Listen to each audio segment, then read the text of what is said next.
श्री राम जय जय राम। श्री राम जय जय राम। श्री राम जय जय राम। श्री राम जय जय राम। श्री राम जय जय राम। श्री राम जय जय राम। श्री राम जय जय राम। श्री राम जय जय राम। श्री राम जय जय राम। श्री राम जय जय राम। प्रेम से बोल सच्चिदानंद भगवान की जय। बाबा विश्वनाथ भगवान की जय गंगे मैया की जय। वृंदावन बिहारी लाल की जय राजा रामचंद्र भगवान की जय हनुमान जी महाराज की जय श्री सद्गुरुदेव भगवान की जय।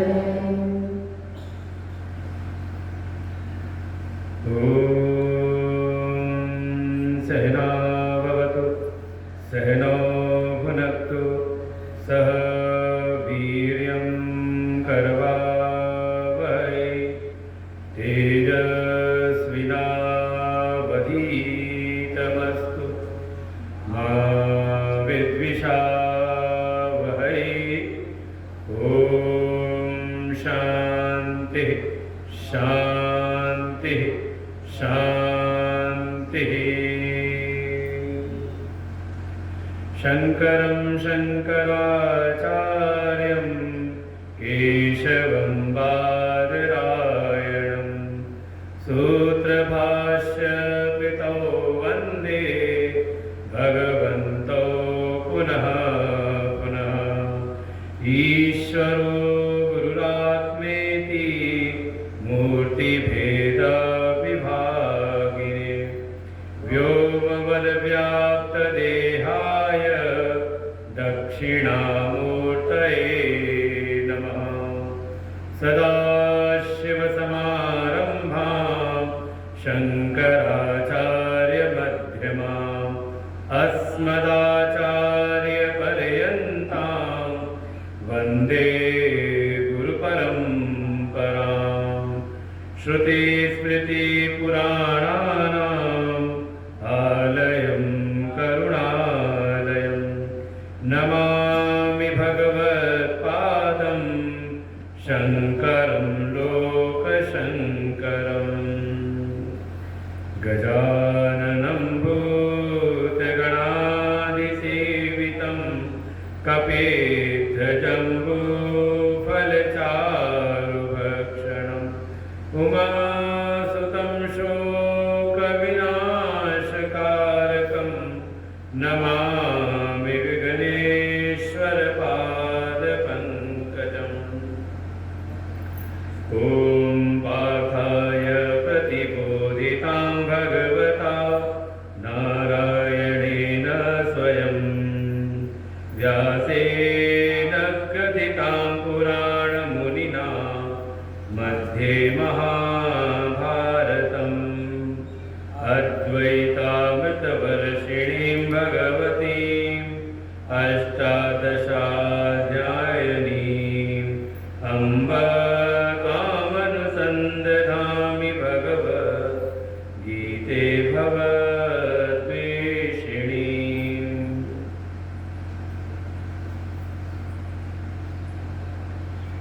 नौवें श्लोक से पाठ करेंगे। श्री भगवानुवाच यज्ञार्थात् कर्मणोऽन्यत्र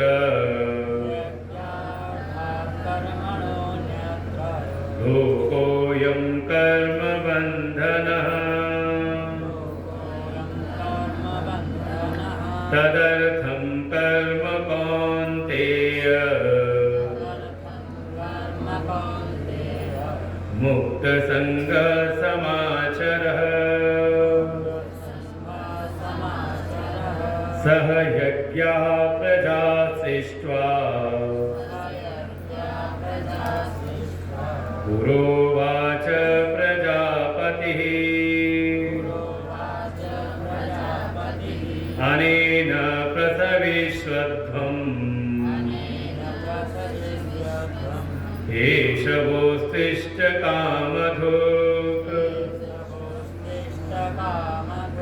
देवान् भावयतानेन ते देवा भावयन्तु वः परस्परं भावयन्तः श्रेयः परमवाप्स्यथ इष्टान् भोगान् हि वो देवा दास्यन्ते यज्ञभाविताः तैर्दत्तान् प्रदायेभ्यो यो भुङ्क्तेस्तेन एव सः यज्ञशिष्टाशिनः सन्तो मुच्यन्ते सर्वकिल्बिषैः भुञ्जते ते त्वघं पापा ये पचन्त्यात्मकारणात्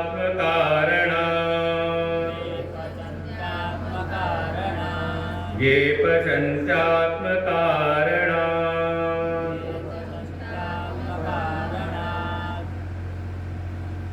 आनंद कंद सच्चिदानंद परात्पर ब्रह्म देवादिदेव बाबा विश्वनाथ जी के चरणों में कोटशः नमन।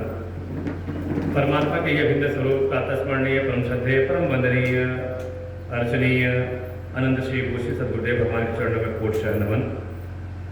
पूज्य महाराज श्री उपस्थित संतवृंद आचार्यगण समस्त भगवत भक्त श्रद्धा भक्ति स्वरूपी मातृशक्ति। श्रीमद् भगवत गीता का यह तृतीय अध्याय नाम है कर्म योग, जिसमें एक बात भगवान ने निश्चित की कि अकर्मण्य से कर्म श्रेष्ठ है। अकर्मण्यता का जो जीवन है उससे किसी को भी विशेषता प्राप्त नहीं होती। अगर किसी के भी जीवन की यात्रा अगर सफल हुई है, प्रसिद्ध हुई है, तो आधार बना है कर्म। थोड़ा वोल्टेज ज्यादा हो गया, पंखा कम करो।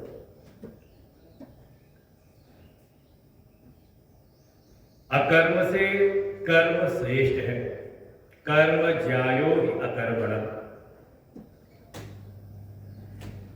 और जब कर्म करे तो वह कर्म यज्ञ के लिए हो।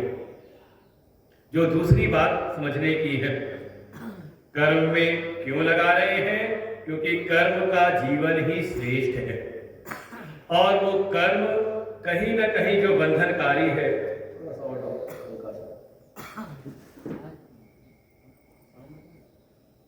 आवाज वॉल्यूम कम कर दो, हल्का सा बेस कम कर दो, हल्का करो, सुनो ना आवाज का। व्यक्ति कर्म का जीवन जिए, कर्म प्रधान जीवन हो, लेकिन वो कर्म यज्ञ के लिए हो। यज्ञार्थात् कर्मणोऽन्यत्र लोको यम कर्म बंधना। भगवान कहते हैं संसार में कर्म बंधनकारी तो है, लेकिन वो कर्म बंधन में डालते हैं जो यज्ञ की भावना से नहीं होते। इसलिए यज्ञ के लिए तदर्थम, यज्ञ के लिए हम कर्म करें, और यज्ञ साक्षात परमात्मा का ही स्वरूप है। ईश्वरार्पितम नेच्छयाकृतम चित्तशोधकम मुक्ति साधकम। आचार्य ने सूत्र ही दिया कि हमारे कर्म अपनी इच्छाओं की पूर्ति के लिए ना हो, स्वार्थपूर्ण जीवन ना हो, भाई संसार में भी आप देखो, कोई अपने स्वार्थ से आए तो आपको बहुत ज्यादा वो भाता नहीं, और थोड़ी त्याग की वृत्ति से हो, दूसरों के लिए जीवन जिए, तो आप उसको अपने सिर पर बैठा करके भी करने के तैयार रहते हो, उसको आप देव स्वरूप स्वीकार करते हो।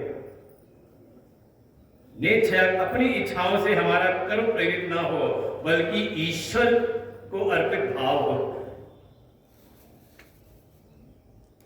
परिणाम कहा, ऐसे कर्म हमारे चित्त की शुद्धि करते हैं, और चित्त की शुद्धि हमें किसी सद्गुरु, किसी संत के शरणागत करा करके हमें ज्ञान की प्राप्ति करा देते हैं, और यह जीव ज्ञान की प्राप्ति द्वारा अपने आत्म स्वरूप में अवस्थित हो जाता है, और यही जीवन का परम श्रेय है।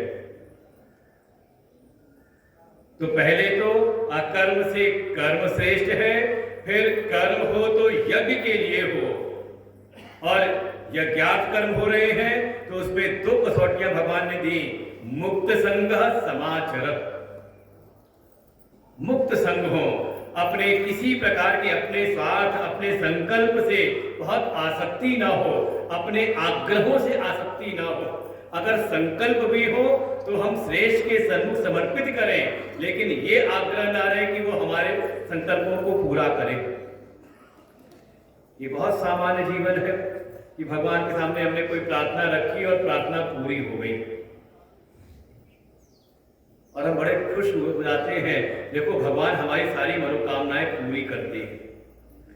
अब हम पूछे भगवान साध्य है या साधन? भगवान क्या है, साध्य है या साधन है? आप कहोगे नहीं, भगवान तो साध्य है, उन्हीं की तो हमें प्राप्ति करनी है, और आपने बना क्या दिया उनको कि हमारे मन में इच्छा आई, उन्होंने पूरी कर दी, तो क्या हो गए वो? ये बहुत सूक्ष्म विचार है। अगर भक्ति के मार्ग में किसी को आगे बढ़ना हो, कम से कम गीता जी के द्वारा इतना तो विचार हमारा जगे कि हम इतने दिनों से, इतने वर्षों से अगर हम सत्कर्म में लगे हैं, भक्ति के कर्मों में लगे हैं, तो भक्ति फलीभूत क्यों नहीं होती? कोई ना कोई कारण तो होगा। अगर बार बार हम कोई प्रयास कर रहे हैं, उसमें असफलता मिल रही है, तो साध्य नहीं, संभावना हो सकती है जो साधक है, साधन करने वाला है, शायद उसके साधनों में कोई दोष हो। तो आवश्यकता है उन साधनों में जो दोष है उनका हम निवारण करें, भगवान के भक्त बनकर के जीवन जिए। वो तो हमारे साध्य है और मैं उनका सेवक हूं। महिमा तो तब है कि संकल्प हो परमात्मा का और हमारे द्वारा पूरा हो जाए। देखो दो स्थिति हो गई, एक कोई ऐसा है जो खुश होता है कि मेरे संकल्प है और भगवान ने पूरा कर दिया, और दूसरी स्थिति बनी कि संकल्प हो परमात्मा का, कार्य हो भगवान का और पूरा कर दे कोई भक्त। तो कौन सा अच्छा है, पहले वाला या दूसरा वाला? सुनने में कौन सा अच्छा लग रहा है? अगर सुनने में दूसरा वाला अच्छा लग रहा है तो बनोगे कब?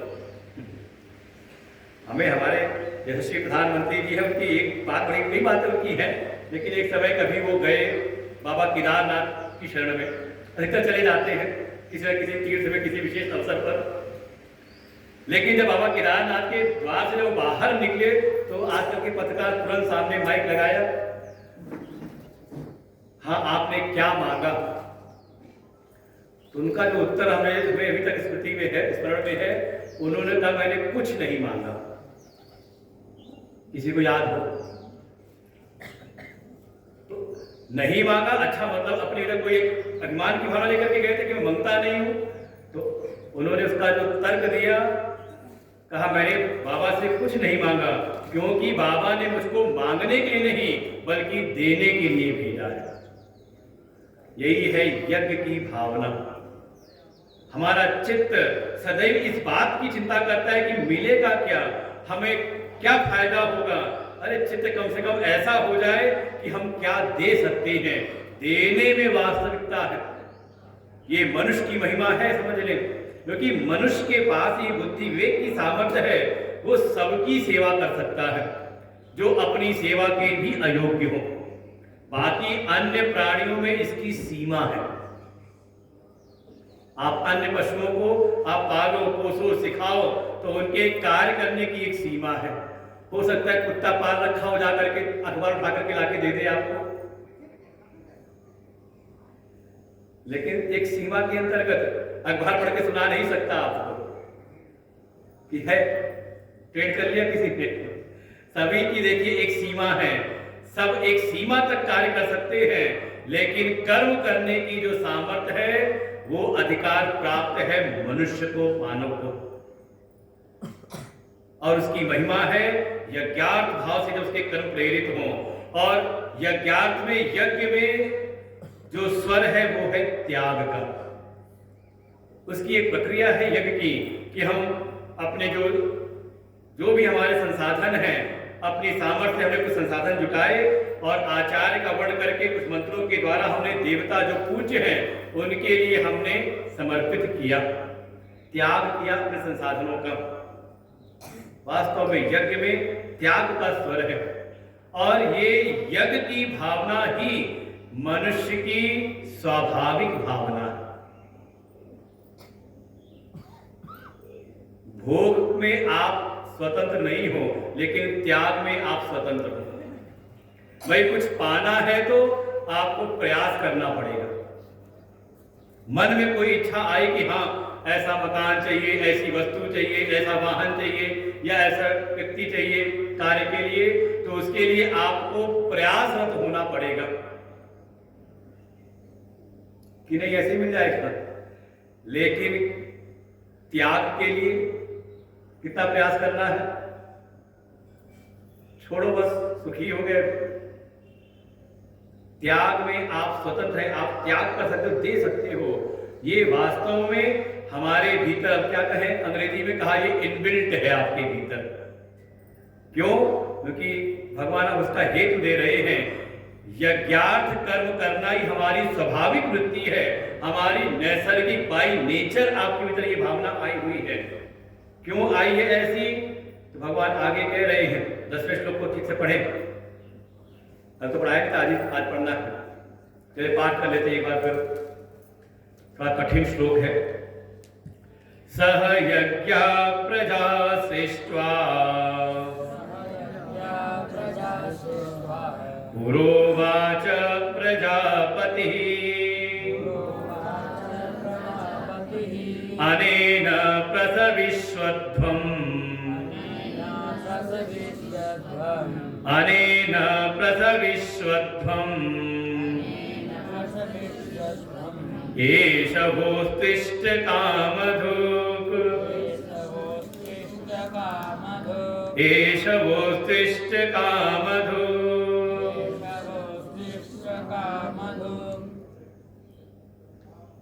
प्रजापति उवाच, प्रजापति ब्रह्मा ने कहा। प्रजापति जो प्रजाओं का पालन करने वाले हैं, ब्रह्मा ने कहा। कब कहा? कब? प्रजा सृष्ट्वा, प्रजाओं को उत्पन्न करके। कब कहा? पूर्व, सृष्टि के प्रारंभ में, कल्प आदि के सृष्टि के सर्व के प्रारंभ में ब्रह्मा ने प्रजाओं को उत्पन्न करके। और कैसे उत्पन्न किया? भगवान कहते हैं सह यज्ञा, यज्ञ की वृत्ति, यज्ञ की भावना के साथ प्रजाओं को उत्पन्न किया। और उत्पन्न करके ब्रह्मा जी ने उनको एक ब्रह्म वाक्य, एक उपदेश जैसे किया, उनसे कहा। जैसे आप भी, जो आपकी उत्पत्ति है, आपके परिवार में आपने उत्पन्न किया तो उनको कुछ उपदेश देते हो ना कि ऐसा करना। तो ऐसे ही जो प्रजापति, जो परमपिता ब्रह्मा जी हैं, सारी सृष्टि को उत्पन्न करने वाले हैं, जब उन्होंने सृष्टि के प्रारंभ में जब प्रजाओं को उत्पन्न किया तो उत्पन्न करते करके उन्होंने कहा कि हे प्राणियों, तुमको मैं एक कामधेनु गाय दे रहा हूं। कामधेनु गाय सुनी कि नहीं? क्या गुण है उसका? कैसी होती? काली होती है कि सफेद होती है कि लाल रंग की होती है? क्या गुण है कामधेनु गाय का? कहा सब निकली थी समुद्र मंथन से। और ले ली थी आकर के वशिष्ठ जी ने कि हम सब ब्राह्मण हैं, ब्राह्मणों का पालन इस गाय के द्वारा होगा। देखो यही है भगवान की कितनी कृपा है कि मनुष्य योनि में हो। चाहते हो सत्संग सुनना तो आकर के बैठ गए, कोई टोकता नहीं, कोई भगाता नहीं। और कहीं अगर कर्म नहीं सुधारे और चले गए कुकर शुकर योनि में तो चाहे पूर्व के कोई संस्कार हो, मन में है कि चलो समुद्रपुर में सत्संग हो रहा है, गीता का ज्ञान यज्ञ हो रहा है, चलो कुछ हम भी सुन ले जा करके, तो क्या होगा? देखो वही होगा जो अभी हुआ है। इसलिए जीवन को व्यर्थ मत करो, कर्मों को ध्यान पूर्वक यज्ञार्थ कर्म में आ जाओ। तो कहा ब्रह्मा ने सबको एक कहा, मैं तुमको एक कामधेनु गाय दे रहा हूं। कामधेनु गाय कहा उसका गुण है कि वो जिसके पास है उसके मन की जो भी कामनाएं हैं उनकी समस्त कामनाओं को पूरी कर देगा, चाहे जिसमें जो चाहिए हो आपको। ऐसी कामधेनु, काम समस्त कामनाओं को पूरा करने वाली एक पदार्थ, एक शक्ति दे रहा हूं।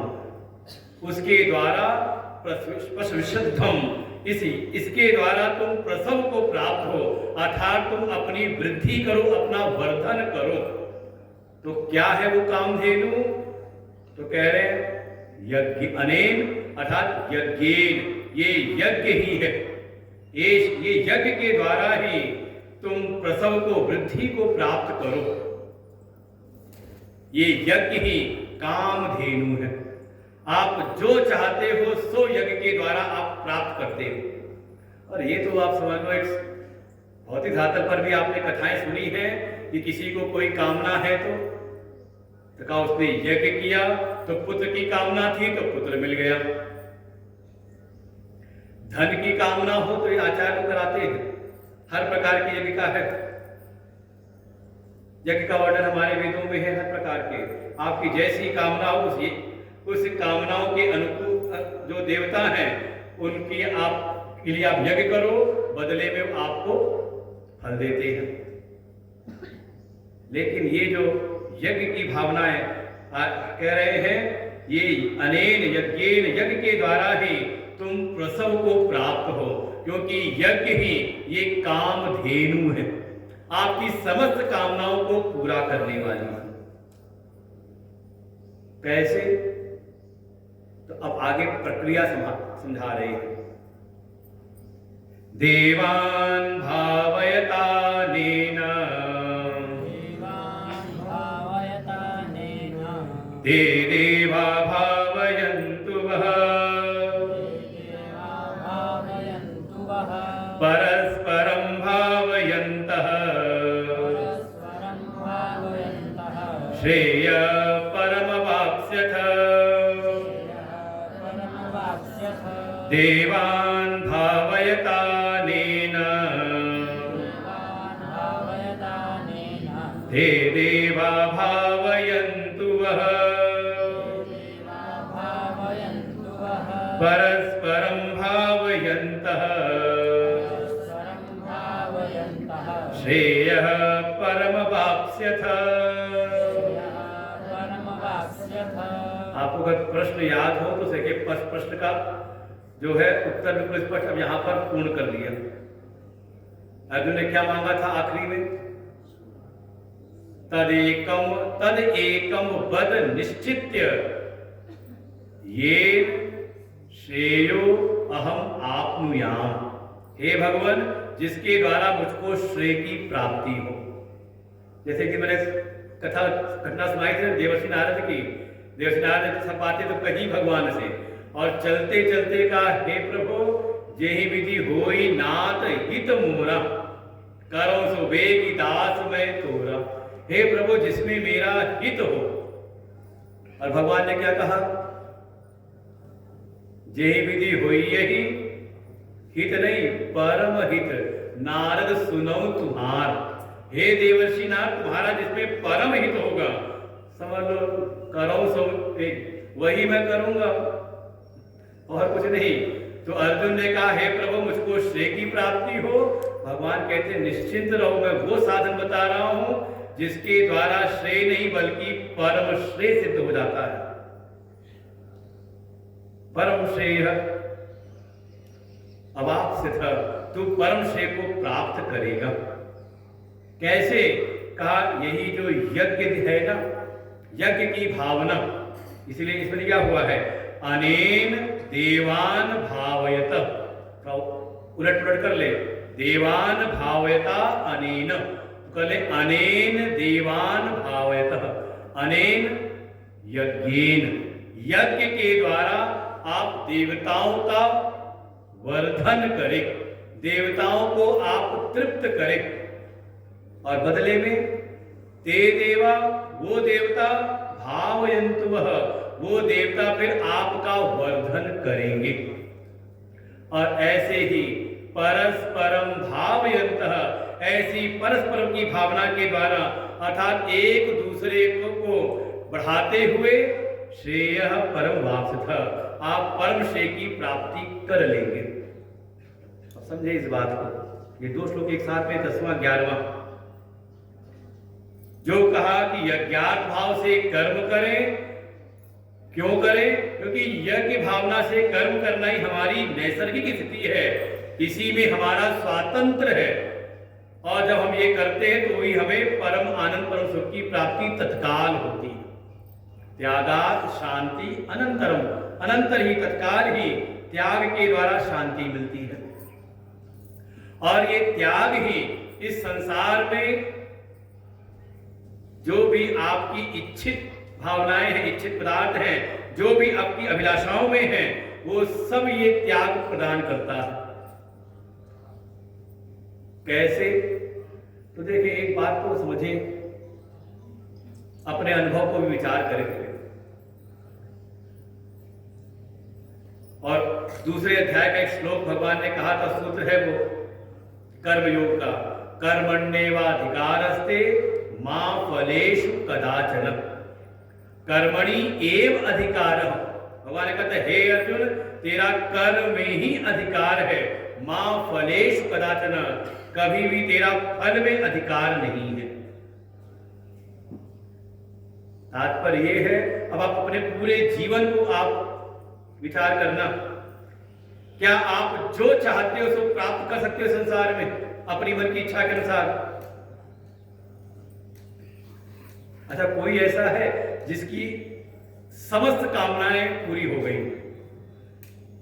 समस्त मतलब कोई एक भी अधूरी ना हो, बिल्कुल सारी कामनाएं पूरी हुई हो, कोई ऐसा हो जब जो चाहा हो, जो सोचा हो सो हो गया? है कोई ऐसा?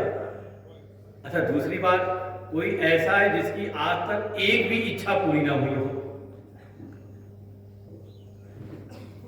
दोनों से दिखाई देती है। तात्पर्य यही है कि हम हमारा फल में वास्तव में हम चयन करता नहीं है कि हम अपनी इच्छा से अपनी व्यवस्थाओं का हम चयन कर लें, बल्कि जो भी प्राप्त हो रहा है, जो भी उपलब्ध हो रहा है, उसी में ही कोई ना कोई विकल्प हमें स्वीकार करना पड़ता है। ये जीवन की वास्तविकता है। केवल आप प्राप्तकर्ता के रूप में ही हो, जो मिले उसी में अपने मन को संतुष्ट कर लो तो शांति है, और नहीं संतुष्ट कर पाए तो फिर हाय हाय करते रहो। लेकिन वास्तविकता यही है कि आप प्राप्त करने में ही है, आप चाहो अपनी मनचाही चीज खुद प्राप्त कर ले, तो ऐसा है नहीं। और दूसरी बात यह है कि जो कुछ भी आपको प्राप्त हो रहा है वो किसी और के द्वारा मिल रहा है, कोई ना कोई उसमें माध्यम बन रहा है। तो तात्पर्य ये है कि जो भी माध्यम है, जिनका भी आप पर अनुग्रह है, जो भी ऐसे अनुग्रह करने वाले हैं, जहां से भी आपकी संभावना है, तो पहले आप उनके लिए करो, अपने सेवा के द्वारा उनको तृप्त करो, बदले में वो फिर आपको भी तृप्त करेंगे। इसी का नाम है परस्पर भाव। पहले आप त्याग करो। अच्छा, पहले बीज बोया कि पहले फसल निकल आई? भाई जो भी अन्न है, एक बार तो आपने अन्न का त्याग किया ना पृथ्वी में, आपने दिया पृथ्वी में, फिर वही कई गुना बढ़कर के प्राप्त होता है। व्यवसाय में हो तो पहले आप कुछ रुपया बाजार में निवेश करते हो, फिर बदले में आपको उसका कुछ फल मिलता है। न रुपया किया हो तो कम से कम अपने परिश्रम का आपने निवेश किया, नौकरी वाले किया, और उसके बाद आपको पारिश्रमिक प्राप्त हुआ, तो देना तो पहले आपको ही पड़ेगा। बस ये है कि ये जो त्याग है वो श्रेष्ठ के लिए हो, पूज्य, जिसके प्रति पूज्य की भावना हो। अब ये नहीं कि देने की बात कही तो अब आप किसी को उठाकर के सेवा में लग गए, जाकर के ठेके पे ले गए 10 लोगों को, जाओ आज खुले तौर पे पियो। ये नहीं, इसलिए कहा यज्ञार्थ, केवल त्याग की भावना के लिए नहीं कहा है। समझ, सावधान रहेंगे, नहीं तो कई बार होता है कि अपने मन से कुछ न कुछ भाव पकड़ लेते हैं। यज्ञार्थ कहने का तात्पर्य किनके लिए करना है त्याग? कहा जो पूज्य हैं, जो श्रेष्ठ हैं, जो देव स्वरूप हैं। इसलिए आगे शब्द जोड़ दिया देवान, आप देवताओं को तृप्त करें, जिसमें भी देवत्व सिद्ध होता है। जैसे हमारे उपनिषदों में, वेदों में कहा मातृ देवो भव, पितृ देवो भव, आचार्य देवो भव, अतिथि देवो भव। जिनके प्रति भी देवत्व वाला भाव आए, पूज्य भाव आए, पहले आप उनके लिए त्याग करो। अपने त्याग के द्वारा आप उनको तृप्त करो, बदले में वो आपको तृप्ति प्रदान करेंगे। और ऐसे ही परस्पर भाव के साथ, अच्छा देखो, विचार करो, कई सारी बातें हैं। जैसे मैंने कहा कि आप लेने में स्वतंत्र नहीं हो। जैसे आपको सुख चाहिए तो सुख कैसे मिलेगा? मुझको प्यास लगे और पानी खुद उठा करके पीना पड़े, मुझको भूख लगे। दो मित्र थे, साथ पढ़ते थे, पढ़ने के बाद एक तो गया संसार में, नौकरी वोकरी की, उसने खूब धन कमाया, खूब पैसा सा कमाया, और दूसरे के भीतर कुछ विरक्ति आई, वो चला गया हिमालय में तपस्या करने। संजोग कहीं पर दोनों मिल गए, होता कुंभ में मिल गए हो, ढूंढते ढांढते हुए बातचीत हुई। तो जो संसार में था, परिवार में चला गया था, उसने बुलाया अपने घर पर कि कभी मेरे घर पर आओ। और फिर जब घर पर आए तो कुछ चर्चा चलने लगी, अरे तुमने इतना तप किया, इतनी तपस्या, कोई सिद्धि उद्धि मिली कि नहीं? क्योंकि दुनिया के हिसाब से सिद्धि मतलब कुछ चमत्कार हो जाए। तो उसने बताया कि हाँ, कुछ ऐसी ऐसी चीजें सिद्ध हुई है मेरे सामने, सब बात बताई। बदले बता, तुमने क्या किया, कैसा रहा तुम्हारा जीवन? कहा मैंने भी तपस्या की है, मेरे पास भी एक सिद्धि आई है। पूछा अच्छा तुम भी सिद्ध हो गए? कहा हाँ, एक सिद्धि मेरे पास में भी है। पूछा कैसी? कहा तुम यहां जल प्रकट कर सकते हो? उसने कहा नहीं, ऐसी सिद्धि तो आई नहीं। उसने कहा ये सिद्धि मेरे पास में है। आवाज आ गई, अरे सुनती हो, पानी ले आओ। और बैठे बैठे दोनों के लिए पानी आ गया। तो कहने का तात्पर्य यह है कि आपको खुद उठ करके अपना काम करना पड़े तो काहे का सुख?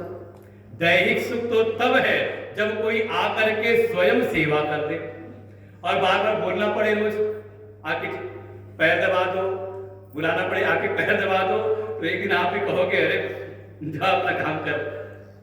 भाव क्या है कि सामने वाला स्वयं हमारी आवश्यकता को समझे और आकर के सेवा करे, तो सुख है जीवन में।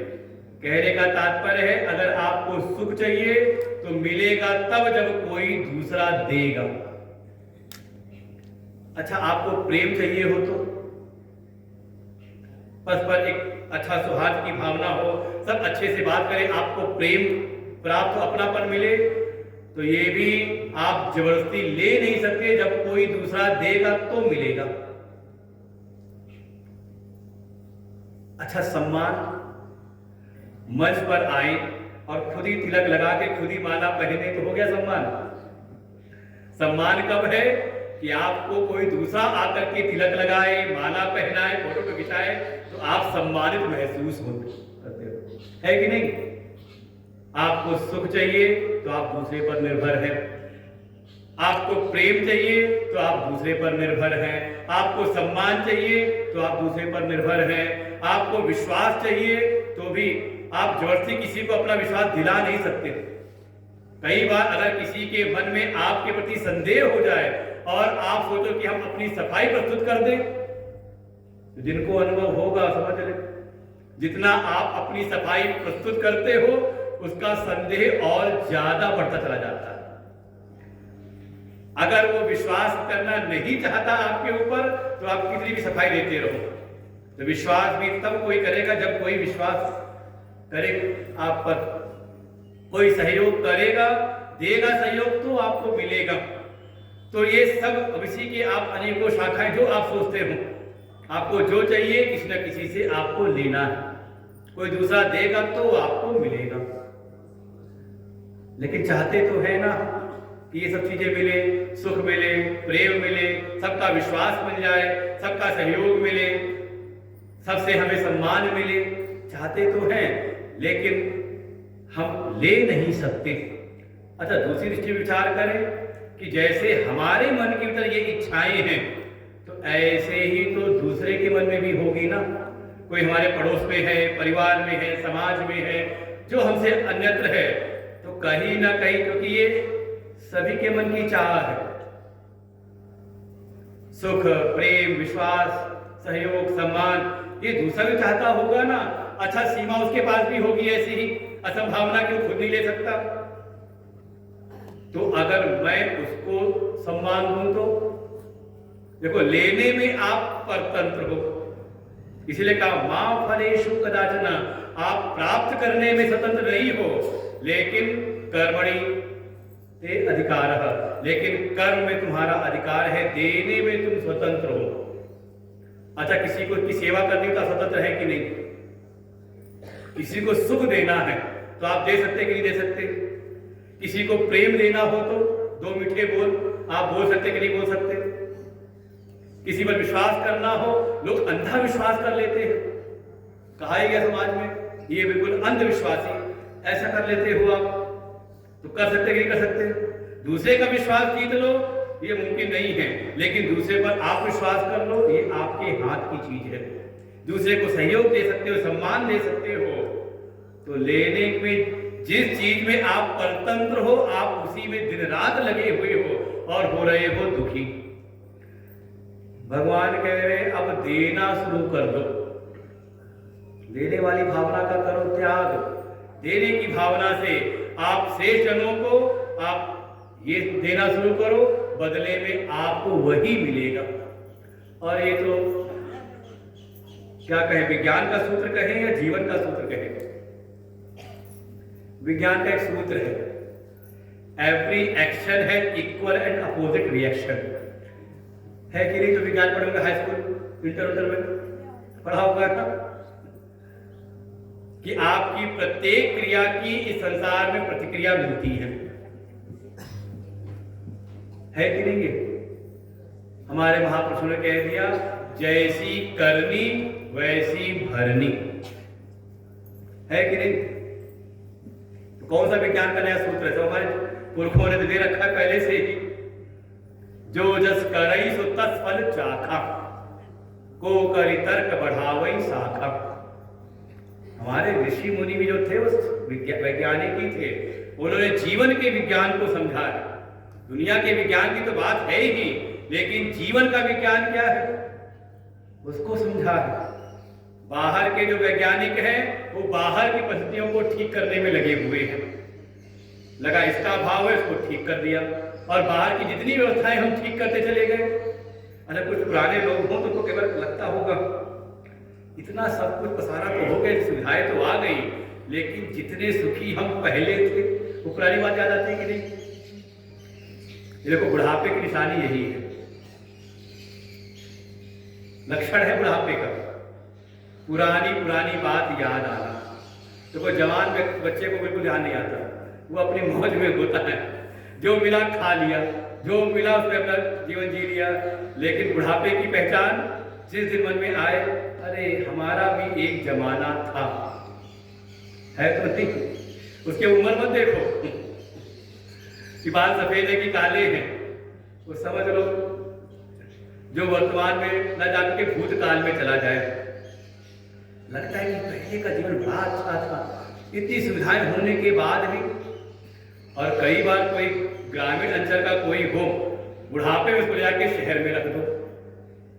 शहर के जीवन में, आज तक शहर का जीवन है एक फ्लैट में, 4 कमरों का फ्लैट है, इस कमरे से उस कमरे, उस कमरे से इस कमरे, इस कमरे से उस कमरे, बस घूमते रहो। उसको साथ पेट का भोजन ही ना बचे उसका, कहेगा हमको वही छोड़ के आ जाओ, हमको वही छोड़ाओ चंदौली समुद्रपुर में, वही हमारा जीवन ठीक रहेगा। जो विज्ञान है, जो भौतिक आज जगत का विज्ञान है, वो बाहर की परिस्थितियों को ठीक करने में लगा हुआ है। परिस्थितियां तो उन्नत होती जा रही और अच्छी होती जा रही हैं, लेकिन उन सारी अच्छी से अच्छी परिस्थितियों में भी जो हमारा मन है, कहा मन दुखी हो रहा। बहुत सारी ऐसी ऐसी बीमारियां प्रकट हो गई जिसका केंद्र कहीं ना कहीं हमारा मन है। मन दुखी है तो समझ लो बाहर कितनी भी अच्छी परिस्थिति हो, आपको रास नहीं आती। और जो हमारा अध्यात्म है, जो हमारे अध्यात्म के ऋषि मनीषी हैं, वो वास्तव में ऐसे वैज्ञानिक हैं जिनके शोध का जो क्षेत्र है वो बहिर्जगत तो है ही, उससे ज्यादा है भीतर का आंतरिक जगत, कि भीतर की व्यवस्था कैसी होनी चाहिए। केवल बाहर की इंजीनियरिंग नहीं, का भीतर की इंजीनियरिंग कैसी हो, भीतर का कैसा निर्माण हो, और यही कार्य कर रही है गीता जी। इसीलिए आज भी श्रीमद् भगवत गीता परम प्रासंगिक है। कोई नहीं कह सकता कि ये आउटडेटेड हो गए, कब दिया था, द्वापर युग में भगवान ने उपदेश दिया था। क्योंकि इसके उपदेश का जो विषय है वो बाहर का जगत नहीं है, बल्कि आंतरिक जगत की बात इसमें है। अगर भीतर सुधर जाए तो बाहर परिस्थितियां अच्छी ना भी हो, आपका चित्त दुखी नहीं होता। अंदर की बात है। और इसी को कहा कि आपके भीतर कौन सी वृत्तियां प्रभावी हो रही हैं, दैवी वृत्तियां या आसुरी वृत्तियां। एक अध्याय है गीता जी का 16वां अध्याय, उसका नाम ही है दैवासुर संपत्ति विभाग योग, कि 2 प्रकार की संपत्तियां होती हैं। संपत्ति मतलब बाहर का बैंक बैलेंस का, बाहर का नहीं, भीतर का बैलेंस है। 2 प्रकार की संपत्ति, एक दैवी संपत्ति और दूसरी आसुरी संपत्ति। कौन सी संपत्ति आपने भीतर अर्जित की है? सुमति कुमति सबके उर रही। हृदय के भीतर आपने दैवी संपत्ति सुमति को बढ़ाया है या आसुरी संपत्ति या कुमति को बढ़ाया है। तो कैसे पहचाने हम? तो एक कथा संतों ने सुनाई कि एक बार भगवान विष्णु ने भोज का आयोजन किया, भंडारे का आयोजन, और देवताओं को भी निमंत्रण भेजा और जो दैत्य है उनको भी निमंत्रण भेजा, असुरों को भी निमंत्रण भेज दिया। देवता भी आए खुशी खुशी, लेकिन दैत्यों के मन में कुछ शंका है, आज तक तो बुलाया नहीं, क्यों बुलाया इन्होंने? चलो बुलाया है तो चलते ही हैं। तो देवता भी आ गए और असुर भी आ गए। और जब आए तो पहले कुछ रंगमंच के कार्यक्रम थे, बढ़िया सब कार्यक्रम सब उन्होंने देखा, आनंद लिया। और उसके बाद फिर जब भोजन की व्यवस्था हुई तो देवताओं की पंगत अलग बैठाई गई और दैत्यों की, असुरों की पंगत अलग बैठाई गई और आमने सामने बैठाए गए, जैसे पट्टियां बिछती आमने सामने बैठा दिए गए। बीच में भोजन परोसा जाने लगा। लेकिन एक विशेष घटना क्या हुई, वो भगवान नारायण ने एक सेवक को लगाया, उनको खूब ढेर सारा डंडियों का, लकड़ियों का एक ढेर दे दिया और ले जाके इतने लकड़ियों को ले जाके जितने बैठे ना यहाँ पर अतिथि लोग, इनके हाथ में बांध दो। और वो सेवक को जब तक भोजन परोसा जाता तब तक वो सेवक आए और डंडी को यहाँ पर, लकड़ी को यहाँ पर बांध दिया दोनों हाथ में। और जब सब कार्य पूरा हुआ तो जयकारा हुआ, जय घोष हुआ और कहा भोजन प्रारंभ करो। वास्तव के समय की बात नहीं कि जाओ अब जो वो शुरू हो जाए। पहले जी एक साथ बैठते थे, एक साथ भोजन परोसा जाता था और फिर एक साथ जय घोष के साथ भोजन करते थे। अभी भी आश्रमों में यही परंपरा है। अभी जो महाकुंभ में गए होंगे हमारे समष्टि भंडारे में, वहां देखा होगा कि 2000 साधु, ये नहीं कि जिसका भोजन आया खाना शुरू कर दिया, सबने अनुभव किया होगा वहां पर सेवा में थे कि 2000 साधुओं को भोजन परोसा गया और जब आखिरी तक वो एक रहता है वहां पर कोतवाल, वो देखता है भोजन पहुंचा कि नहीं पहुंचा, और भोजन पहुंच गया तो उसके पास एक यंत्र वाद्य यंत्र होता है, उसको बजाता है और फिर जय घोष होता है और फिर सब एक साथ भोजन शुरू करते हैं। और फिर साथी उठते भी, ये नहीं कि जिसका भोजन हुआ कि चला जाए हाथ धो करके, एक साथ ही फिर उद्घोष हुआ और सब एक साथ ही उठते भी हैं। तो भोजन परोसा जा रहा था, दोनों परोसा गया और जय घोष हुआ, भोजन शुरू कर। इधर देवताओं की तो कोई आवाज ज्यादा शोर नहीं हुआ, लेकिन असुरों की तरफ जो पंगत थी वहां तो हो गया कोलाहल। अरे जिंदाबाद मुर्दाबाद शुरू हो गया, क्योंकि उन्होंने जैसे ही भोजन उठाया थाली से, बढ़िया पकवान थे, व्यंजन बड़े स्वादिष्ट दिख रहे थे, बड़ी सुगंध थी, लेकिन जैसे ही उठाया थाली से भोजन, ना तो हाथ क्योंकि बंधा हुआ है ना जहां से, तो ना तो हाथ मुंह को आए और ना मुंह हाथ को जाए, निवाने को जाए, कैसे खाएं? तो फिर जी भर के उन्होंने वो गालियां दी।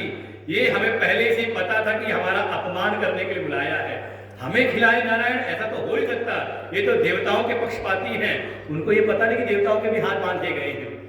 उनको लगा देखो हमको बुला के उनको तो अलग भोजन करा रहे हैं। वो कथा याद होगी उनको, समुद्र मंथन की जब भगवान मोहिनी बन करके आए थे और देवताओं को पिलाया था अमृत और इनको पिलाया था मदिरा। उनके मन में संस्कार, देखो हमारा तिरस्कार अपमान करने के लिए ही बुलाया था और फिर गालियां दे दे करके जय जिंदाबाद मुर्दाबाद करके सारे दैत्य तो चल पड़े वहां से। भगवान ने देखा बड़ा शोर हो रहा है, चलो कोई बात नहीं, चले गए। लेकिन देखा क्या, देवताओं के साथ तो वही घटना घटित हुई है, उनके भी हाथ बंधे हुए हैं, इनके यहाँ कोई शोर नहीं, क्या बात है। जब वहां जाकर के देखा तो सारे देवता भोजन कर रहे थे। कैसे? वही घटना घटित हुई, भोजन उठाया थाली से, देखा कि अपने मुंह जा नहीं रहा है, मन में आया मैं नहीं खा पा रहा तो क्या हुआ, सामने वाले को खिला देता हूँ। उसने खिला दिया अपने सामने वाले को, सामने वाले को भी अच्छा लगा, ये तो बड़ा अच्छा है, उसने बड़ा प्रेम से इसने मुझको खिलाया, उसने अपनी थाली से उठाया उसको खिला दिया, पड़ोसी ने देखा उसने भी ये किया, और देखते देखते सारी पंगत बढ़िया भोजन का आनंद लेते हुए भोजन कर गए। समझ में आई बात? जो खुद केवल अपने लिए सोचता है वो वास्तव में कौन है? अच्छा, कोई अगर केवल अपने लिए सोचे उसका व्यवहार से चलेगा? उसके सुर मिलेंगे सबके साथ? वो दूरदर्शन पे गाता था पहले गाना, मिले सुर मेरा तुम्हारा, उसका सुर मिलेगा किसी से? होता है ना, कई बार संगीत वाले होते हैं, यहाँ तो संगीत है नहीं, जहाँ संगीत वाले हो, चार अगर एक साथ गा रहे हो, तीन का सुर मिले लेकिन एक के सुर अलग हो, ताल अलग चल रही हो, तो कहते अरे साथ सुर में गाओ ना, सबके साथ गाओ ना। तो ऐसे ही जो परम स्वार्थी हो, केवल अपने लिए सोचता हो, उसका सुर हो सकता है परिवार में न चले, समाज में भी उसका सुर ना मिले। तो कौन हो गया फिर वो? तो जिसका सुर ना मिले कौन है वो? अपने लिए समझना, पड़ोसी के पास समझ लेना। ये तो घर में दूसरे के सुन तेरे लिए देखो मुझे क्या कह रहे महाराज जी, कह रहे हैं असुर स्वेश असुषु रमन्ते इति असुरः, जो केवल अपने ही प्राणों, अपने ही इंद्रियों के भोग के लिए जीवन जीता है कि मुझको सुख मिले, सबसे केवल चाहता है, वास्तव में वही है असुर। और दूसरी ओर द्योतनाथ देव, जो दूसरों के जीवन को प्रकाशित करने में, दूसरों के जीवन को उल्लसित करने में लगे रहते हैं, वास्तव में वही, उनको कहते हैं देवता, देव, मातृ देव भव। क्यों कहा? क्योंकि मां जीवन पर्यंत देती है, बच्चे करें ना करें, फिर भी माँ का हृदय सदैव उसको आशीर्वाद देता है। पितृ देवो भव, कारण है ये देने की भावना से। आचार्य देवो भव, हमें लगता कि ये आचार्यों का, टीचरों का काम जो है,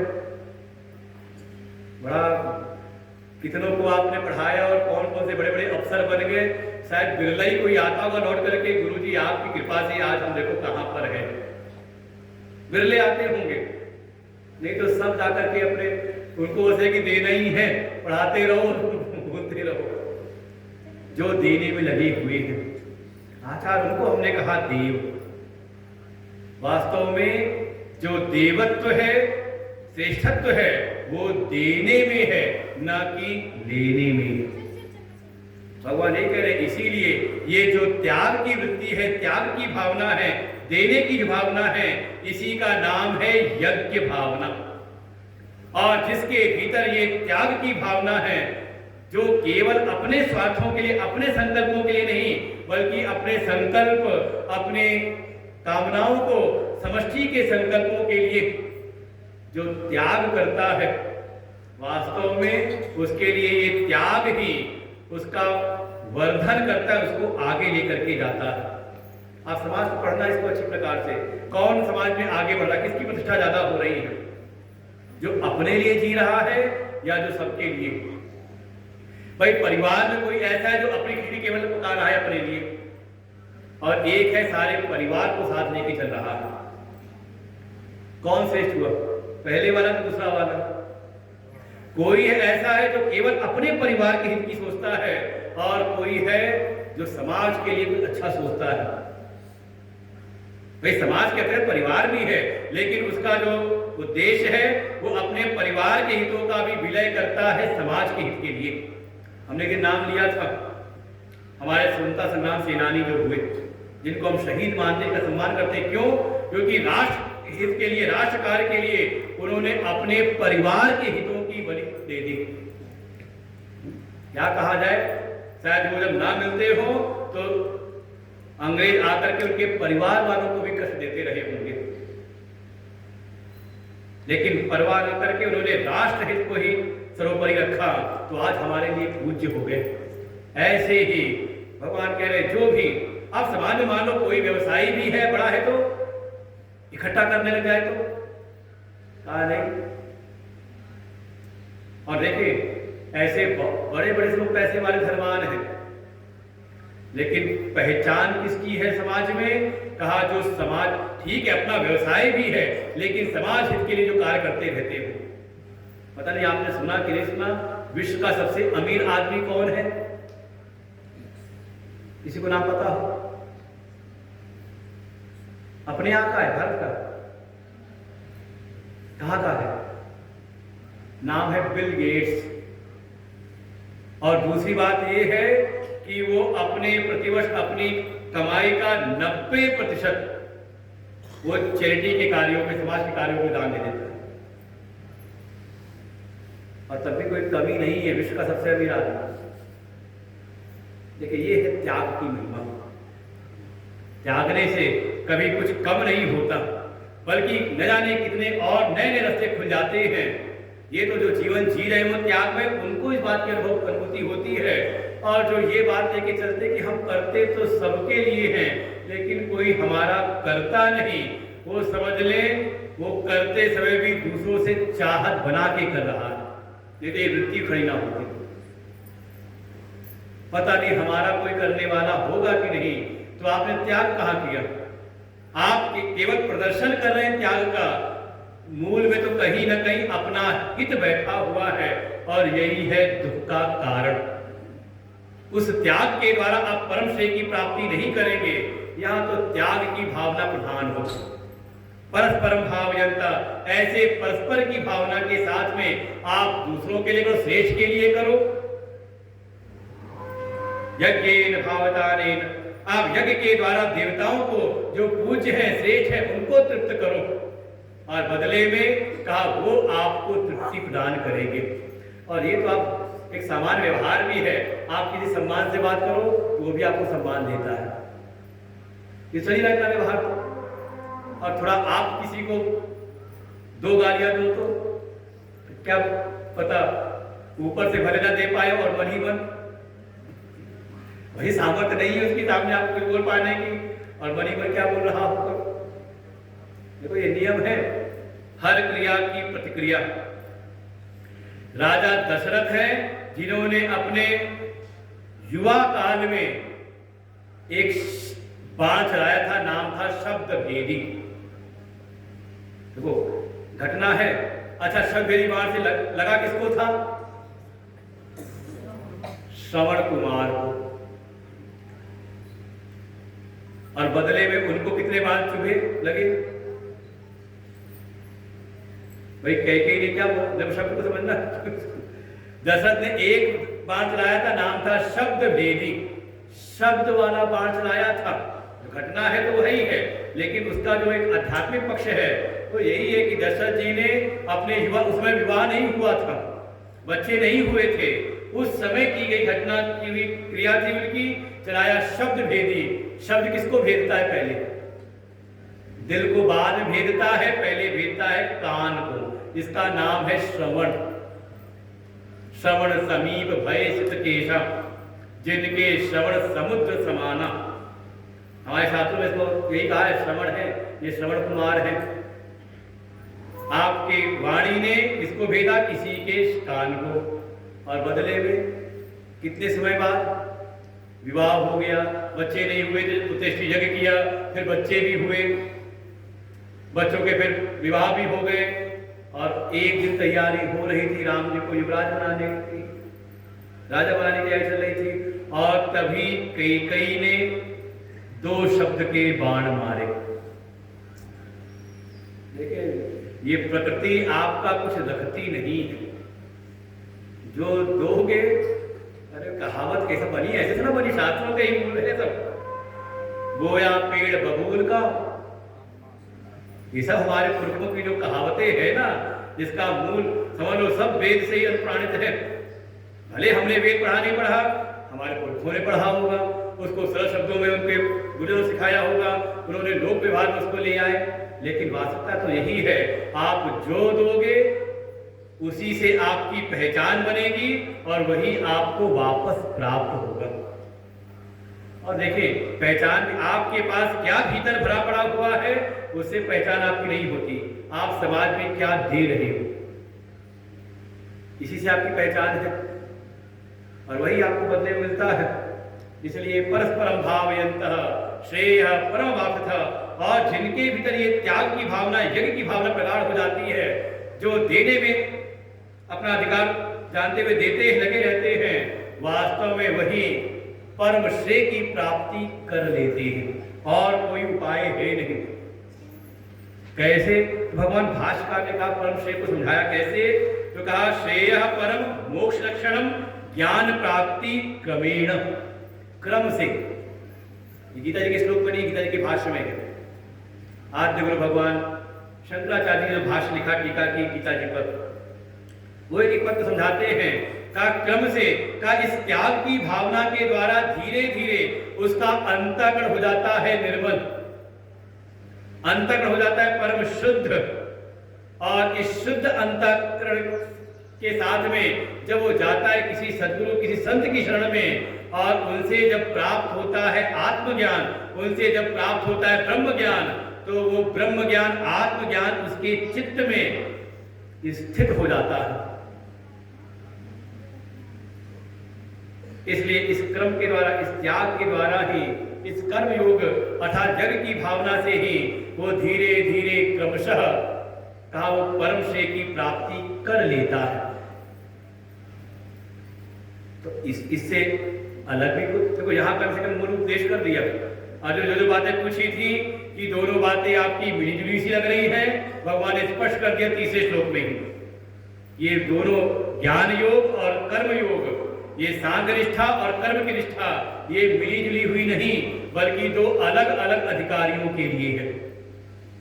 जिसके भीतर अभी अंतःकरण की शुद्धि नहीं है, तो कहा उसके लिए है कर्मयोग साधन, और जिसका अंतःकरण परम शुद्ध हो गया है, इस कर्म योग की साधना से, त्याग की साधना से, इस यज्ञमय जीवन की साधना से जिसका अंतःकरण शुद्ध हो गया है, उसके लिए है सांख्य योग, ज्ञान योग की निष्ठा। स्पष्ट कर दिया भगवान ने तीसरे श्लोक में। फिर कर्म क्यों करा रहे हैं उससे? कर्म करने के हेतु दिए हैं कि जब तक ये ज्ञान योग की निष्ठा, आत्मज्ञान की निष्ठा, आत्मनिष्ठा नहीं है, तब तक आप क्षण मात्र भी बिना कर्म किए रह नहीं सकते। ये प्रकृति के गुण बलात् परवश करके आपसे कर्म करा देंगे, और कोई चाहे कि नहीं हम जबरदस्ती कर्म नहीं करेंगे, तो उसका कर्म न करना भी कहीं ना कहीं मिथ्याचार है, क्योंकि कर्तृत्व तो है ना भीतर, कर्ता पर। अच्छा, गाड़ी को जो चलाए, क्या कहते हैं उसको? ड्राइवर, और मौके पे गाड़ी को रोक दे, ब्रेक लगाए, उसको क्या कहेंगे? वो कौन है? वो तो ड्राइवर ही है ना। तो जो संसार के कर्म को बिल्कुल भोग की भावना से कर रहा है, वो उसमें भी कर्म में कर्तापन है, और जो कह रहा है कि मैं कर्म नहीं करूंगा, तो वो भी कहीं ना कहीं कर्तापन को आधार बना करके ही, वो भी कर्ता कर्तृत्व तो बचा हुआ है ना। इसलिए उसका ऐसा सोचना, कहा वो मिथ्याचार है, वो विमूढ़ है। इसीलिए तो ये हो कि भीतर अंतःकरण परम शुद्ध हो, और उसके लिए जो शुद्धि के द्वारा कहा अपने कर्मों को करते रहे, लेकिन धीरे धीरे वो जो कर्म है यज्ञ की भावना से अनुप्राणित हो जाए, यज्ञ की भावना से युक्त हो जाए। दूसरों के लिए कर्म हो श्रेष्ठ का, संकल्प हो भगवत संकल्प, जैसे कहा संकल्प हो परिवार का और कोई जीवन लगाए, संकल्प हो समाज का और कोई अपना कार्य करे, संकल्प हो राष्ट्र का और कार्य हमारा। ऐसे ही संकल्प हो, अगर आप भक्त हैं तो संकल्प है ईश्वर का, और जब वो पूर्ण हो तो प्रसन्नता आपके द्वारा हो, प्रसन्नता आपको हो। यही है स्थिति। तब तो आप परम श्रेय की प्राप्ति अंतःकरण की शुद्धि के द्वारा, वही इसको कहा निष्काम भाव, निस्वार्थ भाव से जब कोई कार्य करता है, करते करते उसका अंतःकरण का हो जाता है परम शुद्ध। अच्छा, आपने अगर निस्वार्थ भाव नहीं, अपनी कामनाएं हैं तो कामनाएं का स्वरूप है, कामना पूरी हुई तो लोभ को प्रकट करेगी और मिल जाए, कामना कहीं बाधित हुई तो क्रोध को प्रकट करती है, फिर कुछ ज्यादा मिल जाए तो अहंकार मद को उत्पन्न करती है। चित्त हमारा रहता है, ये भोग की वृत्ति जो चित्त को मलिनता की ओर ले जाती है, और जब त्याग की वृत्ति आती है तो यही उसको अंतःकरण की शुद्धि की ओर ले जाती है, और ये शुद्ध अंतःकरण उसको इस ज्ञान के लिए पात्र बनाता है। यहां तक तो बात समझ में आई। अब दूसरी बात भी समझ लो, कोई अगर ऐसा नहीं जीता है तो क्या जीवन है इसका? तो दो श्लोक साथ पढ़ना है, 12वां 13वां। इष्टान भोगान ही वो देवा, इष्टान भोगान ही वो देवा, दास्यन्ते यज्ञ भाविता, दास्यन्ते यज्ञ भाविता, तैदत्तान प्रदायेभ्यो, तैदत्तान प्रदायेभ्यो, यो भुङ्क्ते तेन एव सः, यो भुङ्क्ते तेन एव सः, यज्ञशिष्टाशिनः सन्तो, यज्ञशिष्टाशिनः सन्तो, मुच्यन्ते सर्वकिल्बिषैः, मुच्यन्ते सर्वकिल्बिषैः, भुञ्जते ते त्वघं पापा, भुञ्जते ते त्वघं पापा, ये पचन्त्यात्मकारणा ये पचन्त्यात्मकारणा। जो इस त्याग की वृत्ति को भीतर लेकर के नहीं आते तो कैसा जीवन है? इस वालों कहीं न कहीं एक सूक्ष्म मनोवृत्ति हमारे भीतर बैठी है। ऐसी बातें सुनने के बाद भाई सुनने में अच्छी लगती लेकिन हम नहीं करते। क्यों? क्योंकि मन के भीतर एक कहीं न कहीं एक बात बैठी है, हम तो करें और सामने वाला न करे तो। क्योंकि कई ऐसे भगत आते हैं, वो यही बात कहते हैं कि महाराज जी क्या करें, हम तो सबके लिए अच्छा करते हैं लेकिन हमारे प्रति किसी का अच्छाई का भाव नहीं रहता।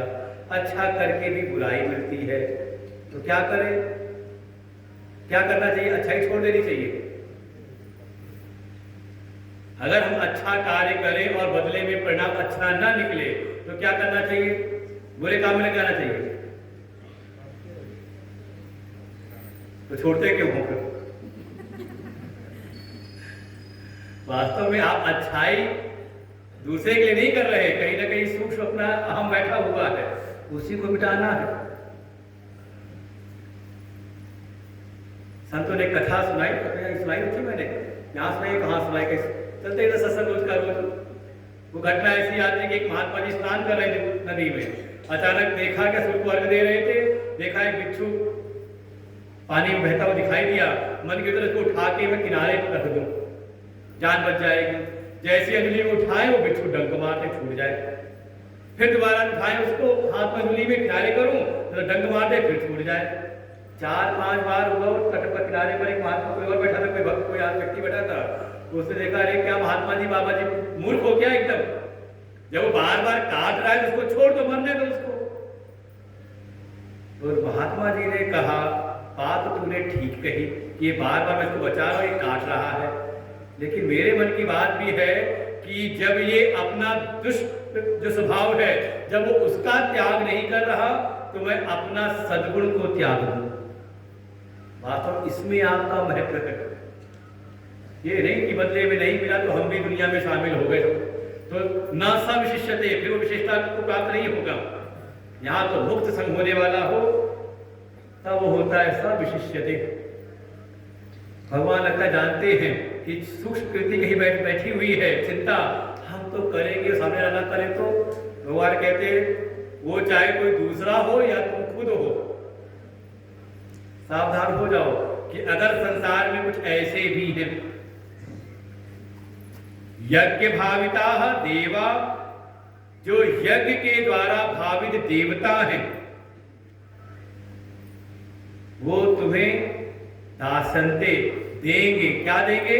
इष्टान भोगान, जो जो आपके इष्ट भोग हैं। भाई आपने देवताओं को तृप्त किया, यज्ञ के द्वारा, त्याग के द्वारा आपने तृप्त किया है, तो बदले में वो देवता भी देते हैं। और देवताओं से प्राप्त हुआ, किसी को देवताओं के द्वारा मतलब जो भी देने वाले हैं, जो भी अनुग्रह करने वाले हैं, उनसे किसी ने प्राप्त तो कर लिया, लेकिन बदले में उनको नहीं दिया। तो एक तो है कि जो देने में लगा हुआ है, देवताओं का वंदन किया, देवता तृप्त होकर के भोग लेते हैं। लेकिन इसी में कोई ऐसा है तई उन देवताओं के लिए, उन देवताओं के द्वारा दत्तान दिए हुए जो भोग हैं उनको ले तो लिया, लेकिन बदले में उनके जो ऋण हैं उनको वापस उनको नहीं दिया। आपदायिभ्यो, बिना उनके ऋणों को चुकाए, यो भुंक्ते, जो केवल अपने लिए ही भोग करता है। भगवान कह रहे स एव स्तेन, वो ही चोर है।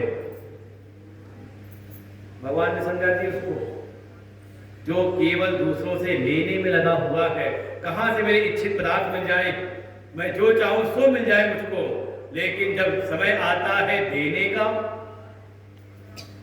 तो परस्पर भाव की भावना से जीवन नहीं जीता, बल्कि बस मिल जाए उसके बाद अपने भोग में ही डूबा रहता है। भगवान कह रहे ऐसा कोई है तो वो है चोर। बैठ जाओ बाद में। कभी बीच में नहीं आना। तै दत्तानंदायेभ्यो यो भूमते स्तेन एव सह। ऐसा कोई है तो वास्तव में वो चोर ही है, दूसरे के सत्व का, दूसरे के अधिकार का वो हनन करने वाला है। और पुनः यज्ञ शिष्टा अशिनः संतः, ऐसे जिनका शील स्वभाव है, ऐसे जो संत हैं, कैसे उनको संत कह रहे हैं? उनका शील स्वभाव, जिनका अच्छा शील स्वभाव है। क्यों है? क्योंकि वो जीवन में यज्ञ की भावना से जीवन जीते हैं। और यज्ञ से शिष्ट, यज्ञ शिष्ट अशिनः, यज्ञ की भावना से कर्म किया और उससे बचे हुए जो पदार्थ हैं उससे अपना जीवन यापन करता है। ऐसा जिसका शील स्वभाव है, मुच्यन्ते सर्व किल्बिषयि, भगवान कहते हैं वो समस्त पापों से मुक्त हो जाता है। जाने अनजाने जो भी उसके पाप हैं उन सबसे वो मुक्त हो जाता है। यज्ञशिष्ट वास्तव में हमें पदार्थ मिल रहे, कहां से मिल रहे हैं? कहा माता से मिला, पिता से मिला, ये सब ऋण है हमारे। इसको कहा पितृ ऋण। देवताओं से मिल रहा है, शुद्ध हवा, शुद्ध जल, अन्न, सब कहां से मिल रहा है? देवताओं की ओर से मिल रहा है। तो किसका ऋण है? कहा देवताओं का ऋण है। फिर जो भी बुद्धि में आज बोलने समझने की समझ है, किसका ऋण है? कहा ऋषियों का। उन्होंने इस ज्ञान को विचार करके, शोध करके हमारे ग्रंथों में न रचा होता, फिर एक ऋषियों की परंपरा से, आचार परंपरा में न मिली होती, तो शायद आज ऋषियों को समझने बूझने की अकल भी ना होती। तो ऋण है किसका? ऋषियों का ऋण है। हम ऋणी हैं। आप ये ना समझना कि हम पर किसी का ऋण नहीं है, ये सब ऋण हमारे ऊपर है। फिर इसी में बहुत सारे जीवों का ऋण है, भूत ऋण। एक जीव का जीवन दूसरे जीव पर चल रहा है। सब कहीं ना कहीं जीव आपके लिए, अच्छा दूध से आपको दही चाहिए तो इसमें बैक्टीरिया की आवश्यकता है कि नहीं? आप अन्न का उत्पादन करना, उसमें भी कहीं ना कहीं आवश्यकता पड़ती है। अगर वो भौरा या तितली या कोई ऐसे जो उड़ने वाले हैं वो एक फूल से उड़ के दूसरे फूल पर ना बैठे तो फल ना मिले आपको। ये समझ सब विज्ञान के अंतर्गत सब है ध्यान। जीवो जीवस्य जीवनम, प्रत्येक जीव का जीवन किसी दूसरे जीव के ऊपर आधारित है। और कहीं पर कभी हम बिल्कुल अनजान होते हैं, वहां पर भी हमारी सहायता हो जाती है। कोई समाज का ही व्यक्ति आके हमारे कार्य कर देता है। तो मनुष्यों का भी ऋण है, नृऋण से कहा गया।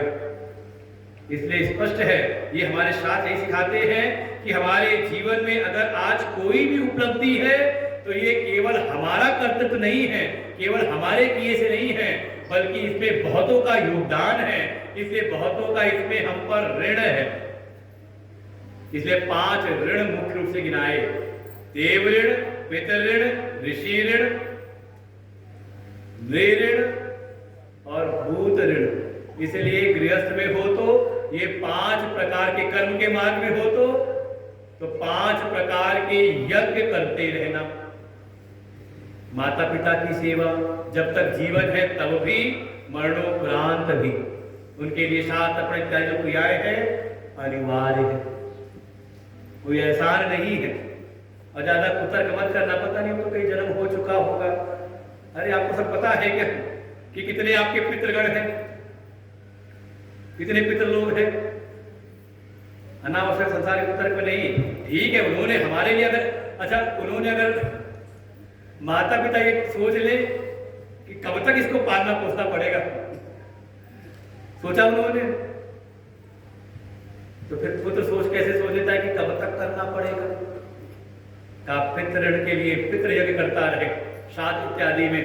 देवताओं के ऋण है तो देवताओं के लिए यज्ञ करता रहे।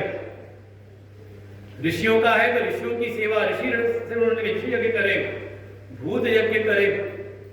भूत यज्ञ में समझ लो वही सब कुछ हमारे जीवन के कुछ व्यवहार थे। पहली रोटी गाय को, आखिरी रोटी कुत्ते को, कभी चींटी को चारा, कभी चिड़ियों के लिए चारा निकाल देते हैं।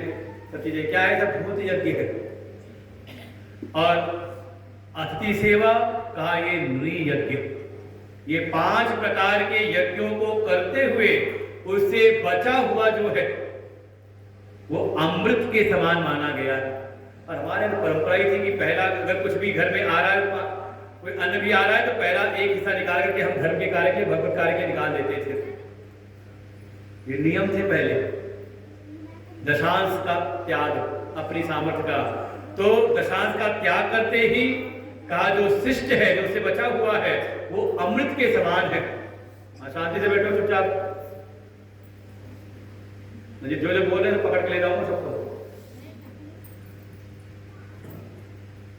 गाड़ी खड़ी है हमारे, बैठे चुपचाप बैठे रहो, मत समझ रहे प्रसाद के लिए आए हो, टाइम हो रहा है कथा।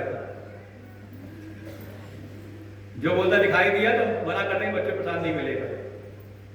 तो चुपचाप सुनो। अब एक गलती तो कर दी है कि सत्संग में आ गए हो, टाइम से पहले प्रसाद के पहले आ गए हो, तो अब एक गलती और करो, सुनते रहो चुपचाप। अगर गलती से भी अच्छे संग में आ जाए तो कम से कम वो संग टिक जाए, टिकाए रखे, तो भी कल्याण है। ऐसे जो यज्ञ की भावना से जीवन जीते हुए, त्याग की भावना, सबके जो भी ऋण हैं उनसे, उनकी सेवा करते हुए बचे हुए से जो जीवन जीता है, वास्तव में वो जाने अनजाने भी कोई पाप हो तो उनसे भी मुक्त हो जाता है, उसका चित्त परम शुद्ध हो जाता है और वो ज्ञान के पात्र बन जाता है। लेकिन इसी में दूसरा भी है, ये पचंती आत्म कारणात्। कितनी आसान संस्कृत है, समझ आ गया ना? जो केवल अपने लिए ही पकाता है, खाता है, तो क्या करता है? तो भगवान कह रहे हैं भुंजते ते तू अघम। वो तो वास्तव में किसका भोग कर रहा है? अघम, पाप का ही, अनगम नहीं, अघम का, वो पाप का ही भोग करता है। और ऐसा कोई पाप भोगने वाला हो तो भगवान ने उसको एक नाम दिया है, पापा। सुना हुआ शब्द तो नहीं है? कोई सुना तो नहीं आप लोगों ने? का हर घर में चलता है, ऐसे घर में पहुंचे पापा आ गए। अरे हमारे यहाँ का शब्द था पिताजी, बाबूजी। आजकल बड़ा लोग फैशन समझ लेते हैं। देखो पापा का शब्द अर्थ क्या है? भुंजते ते अघम तु अघम, जो पाप ही खाता है, जो केवल अपने लिए परम स्वार्थी जीवन है, ऐसा जीवन जीता है तो पाप खाता है। और ऐसा व्यक्ति साक्षात पाप स्वरूप है, उसको संज्ञा दी है पापा। अब घर जाना, आवाज सुनाई दे, पापा आ गए तो थप्पड़ लगा देना उसे, कहना पिताजी बोल, ठीक है, नहीं सुनते रहना, समझ लेना, जिसके लिए कर रहे हो वही आपको अपशब्द कह रहा है। अब गीता जी पढ़ लेना, सब पक्का रखना, 13वें श्लोक में है ना, हमारी बात समझ में आए तो पढ़ लेना। भुंजते ते अघम पापा, ये पचंत्यात्म कारणात्। पापी जो स्वयं पाप स्वरूप है, पापम स्वयं अपि पापा। भगवान भाष्यकार की परिभाषा भी करती, पापा कौन? का जो स्वयं पापी हो, पाप रूप ही हो, उसको नाम दिया। अब ध्यान रखना घर जाते समय। अब ये ना कि दूसरी पार्टी प्रसन्न हो जाए, हम तो ठीक है, मम्मी ने बदल मर चुकी। कोई मम्मी कहते ना, इजिप्ट में, मिस्र में होती है, मम्मी एक मसाला लगा देते। हाँ, ऐसी है जिनको कुछ भी कहते रहो कोई फर्क ना पड़े, है कि नहीं? अरे माता जी है, माँ कह करके पुकारे, एक भाव प्रकट होता है उससे। कहते हैं गाय के जो शब्द है, जो बुलाते हैं, जो पटा बुलाता कहते, जो बोलता तो कहने की माँ का स्वर निकलता है। माँ बोले, माता जी बोले, ठीक है, लेकिन स्पष्ट कर दिया, एक है जो स्वयं के लिए जीवन जी रहा है, वास्तव में पाप स्वरूप है, और जो सबके ऋणों को, सबके योगदान को स्वीकार करके उनकी सेवा करते हुए शिष्ट से, बचे हुए से अपना भोग करता है, वास्तव में उसका वो भोग भी अमृत के समान है, उसके हृदय को परम शुद्ध करता है। भगवान कहते हैं, इसके बाद भगवान ने कहा एक बात और भी है, इसलिए भी एक कर्म करना चाहिए। क्यों? क्योंकि सृष्टि का जो एक चक्र चल रहा है, ये भी कर्म पर ही आधारित है। ये जगत का जो चक्र चल रहा है ये कर्म पर आश्रित है। आप पूरा एक सृष्टि का निरूपण किया यहाँ पर। अन्नात् भवन्ति भूतानि, 14वां श्लोक। अन्नात् भवन्ति भूतानि पर्जन्यादन्न संभवः, पर्जन्यादन्न संभवः। इसीलिए कहा था किताब तब लेकर के आना चाहिए। अब केवल मुंह देखते रहो दूसरों का। घर में गीता किसके घर में गीता नहीं है? किसके घर में? अगर किसके घर में है गीता? गीता, रामायण, भागवत, मतलब बाकी लोग, इतने लोगों के घर में गीता ही नहीं है। तो कहा है कि हिंदू धर्म, ये समाज की स्थिति ऐसी हो गई, डंडा ले खड़े हो गए, हिंदू हो गए। हिंदुत्व के संस्कार भीतर कहां से आएंगे जब हमारे घर में हिंदुत्व के संस्कारों को जीवंत करने वाले ग्रंथ ना हो घर में। अरे कम से कम और कोई महंगे नहीं, इससे ज्यादा खर्चा हम कर देते हैं। एक दिन का अखबार भी आता होगा 5 रुपए का, तो कम नहीं आता होगा। हम पढ़ते नहीं अखबार में, पता नहीं कितने का होगा। कभी का याद है 5 रुपए में सुना था, कितने का आता है आज के? और गीता मिल जाएगी 5 रुपए में आपको। इतनी दयनीय स्थिति की, इतने हमारे सदग्रंथ सस्ते ग्रंथ मिले तो कोई घर में नहीं।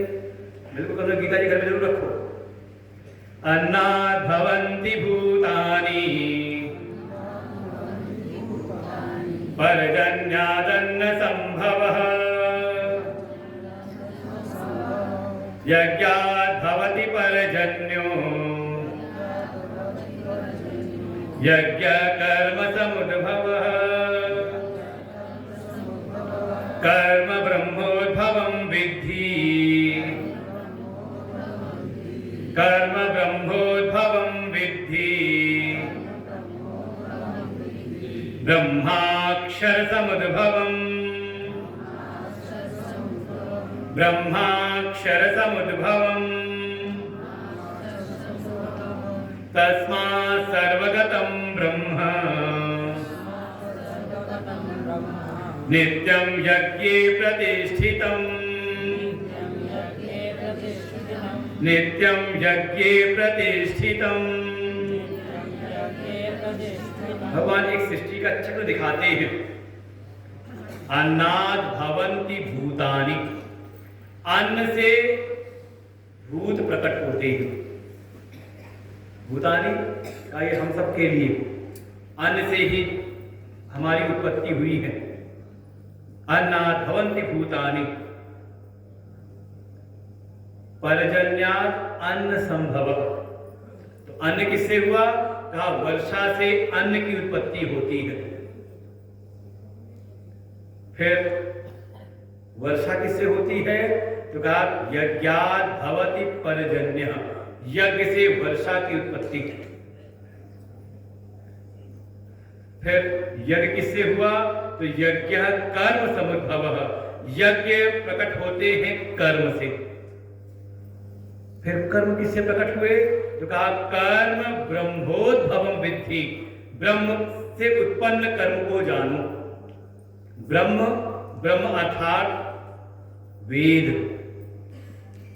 क्योंकि आप कहोगे ब्रह्म मतलब ब्रह्म तत्व, तो अगली पंक्ति में गड़बड़ हो जाओगे। इसलिए शास्त्र को जानना हो तो किसी शास्त्रज्ञ के पास जाकर के जानना चाहिए। कर्म प्रकट हुए हैं ब्रह्म अर्थात वेद, क्योंकि वेद ही ब्रह्म के प्रतिपादक है। वेद से उत्पन्न जानो, और वेद ब्रह्म अक्षर समुद्भवम। जो वेद है कहा वो अक्षर से प्रकट हुए हैं, अविनाशी परमात्मा से प्रकट हुए हैं। तस्मात् सर्वगतं ब्रह्म नित्यं यज्ञे प्रतिष्ठितम्। इसलिए जो वेद सर्वगत है, सर्वगत क्यों है? क्योंकि वो सबके प्रकाशक के रूप में है। दुनिया में ऐसा कोई ज्ञान नहीं जो वेद के द्वारा प्रकाशित ना होता हो। ये हमारे वेद की महिमा है, हमारे सनातन धर्म का ये गौरव है। ये तो जब हम अपनी वैदिक संस्कृति से दूर हुए और दूर किए गए, नहीं तो जितना उन्नत ज्ञान हमारे वेदों में है, किसी भी संस्कृति में आपको नहीं मिलेगा। उनके तो आज भी कह देते हैं पृथ्वी चपटी है। उनके यहाँ कभी था कि किसी को अपने जगत के सिद्धांतों को जब उन्होंने शोध करके कहा तो कहा अपने सिद्धांतों को बदल दो, सूर्य के सिद्धांतों को नहीं बदला तो एक ने तो फांसी चढ़ा दी, एक ने डर के अपने वक्तव्य को बदल दिया। और हमारे मतलब सूर्य के सिद्धांत को उन्होंने वास्तविकता उन्होंने कहा नहीं, सूर्य उदय अस्त होता है, यही सत्य है, क्योंकि हमारे शास्त्र में यही लिखा है ग्रंथ में। जो जानते हैं थोड़ा उनके बुद्धि समझ के जाना चाहिए इस बात को। और हमारे सनातन वेद वेदांग 4 वेद और 6 वेदांग, शिक्षा, कल्प, निरुक्त, व्याकरण, छंद, ज्योतिष, इसमें हर एक प्रकार का हमारे यहाँ तो शास्त्रों में वर्णन है कि पृथ्वी कैसी है। तो वहां पे कहेंगे लक्ष्मण जी को रोष आता है, कहते हैं कंदुक के समान, गेंद के समान पृथ्वी को उठा के इधर उधर फेंक दूं। वर्णन आपको मिलेगा कि जैसे शेषनाग के फन के ऊपर सरसों का दाना पड़ा हो, ऐसी उपमा दी जाएगी। कहीं उपमा दी की चपटी है, हर जगह उपमा दी तो गोल से, और वास्तव में है कैसी। हजारों वर्ष पहले हमारे वेदों में वर्णन जो कर दिया गया, बस ये कि हम इससे दूर हो गए, जाने का प्रयास नहीं किया। सर्वगतम इसलिए सर्वगत है, सब जगह गए हुए क्यों हैं? क्योंकि वो सर्व प्रकाशक हैं हमारे वेद। ये वेद का गौरव समझे, अपने सनातन धर्म का। ये कुछ अब नेतृत्व परिवर्तन है कि थोड़ा अब लोग जानने लगे, अब ज्यादा चीजें सामने आ रही हैं। नहीं तो हम लोग को तो केवल मुगलिया इतिहास पढ़ा करके बस सीमित कर दिया बुद्धि को। और नित्यम यज्ञ प्रतिष्ठितम, इसलिए जो वेद है वो जहां भी यज्ञ की भावना से कार्य हो रहा है वहां पर वो उपस्थित है, नित्य वहां पर रहते हैं। अर्थात अगर कोई त्याग से जीवन जी रहा है तो समझ लो वेद का पालन कर रहा है, उसके जीवन में वैदिक संस्कृति का प्रभाव है, भले उसने वेद ना पढ़े हो। तो क्रमशः एक क्रम दिखाया है कि देखिए हर जगह चल रहा है ये क्रम। अन्न से भूतों की उत्पत्ति हुई, ये समझने कोई बड़ी चीज नहीं है। माता पिता ने अन्न जल ग्रहण किया, तब उसे रक्त रेत इत्यादि बनता है और फिर मनुष्य की उत्पत्ति होती है। ना खाए तो किससे उत्पन्न हुए? का अन्न से ही भूतों की उत्पत्ति हुई है। अन्न वर्षा से, ये तो कम से कम आप लोग को समझाने में दिक्कत नहीं होनी चाहिए। कोई कहे कि नहीं हम ट्यूबवेल से सींच लेंगे, नहर आ गई हमारे। अच्छा, ट्यूबवेल में जो पानी आ रहा है भूमि के नीचे से, वो कहां से आया हुआ है? वर्षा ना हो, क्या ट्यूबवेल से सींच करके वैसी फसल हो सकती है जैसी बारिश होने के बाद होती है? शायद आपको ज्यादा प्रयास करना पड़ेगा। वो भी जो भूमि का जो जल है वो भी तो वर्षा का ही जल जाकर के गया हुआ है। तो इसलिए इसमें समझने की ज्यादा देरी है नहीं। बात है यज्ञात् भवति परजन्यः, यज्ञ से वर्षा की उत्पत्ति होती है। ये थोड़ा समझने वाली बात है, लेकिन इसको भी हमारे शास्त्र समझाया कि जब आप यज्ञ के द्वारा जब आहुति देते हो तो अग्नि में दी हुई जो आहुतियां हैं वो उन देवताओं में जाके स्थापित होती है, और फिर उन दैवी शक्तियों को जो बल प्राप्त होता है उस बल से प्रभावित होकर फिर वो अपने कार्य करते हैं। तो हमने जो आहुति दी अग्नि में, अग्नि ने जाकर के हमारी दी हुई आहुति को स्थापित किया सूर्य में। सूर्य का फिर तेज बढ़ता है और सूर्य के तेज से जल का वाष्पीकरण होता है, उससे बादल बनते हैं और फिर वर्षा होती है। इतना समझ आ रही है ना बात? पढ़ रखा है स्कूल में, इतना तो आगे की बात पढ़ रखी है, ये वास्तविकता है। तो ये यज्ञ कहां से उत्पन्न होते हैं? यज्ञ उत्पन्न होते हैं कर्म से। जब आप कर्म करते हो तो उसी में फिर यज्ञ की भावना आती है। और कर्म, जो कर्म को बताने वाले हैं वो है वेद, वेद से उत्पन्न हुए हैं। ये पूरा क्रम दिखाया हुआ है। और वेद हमारे परमात्मा के श्वास प्रश्वास से प्रकट हुए हैं। इसे जहां कहीं भी यज्ञ की भावना है वहां साक्षात परमात्मा का निवास है, वहीं पर वेद की स्थापना है। दूसरा भाव, इसको और आप संक्षेप में समझ लो।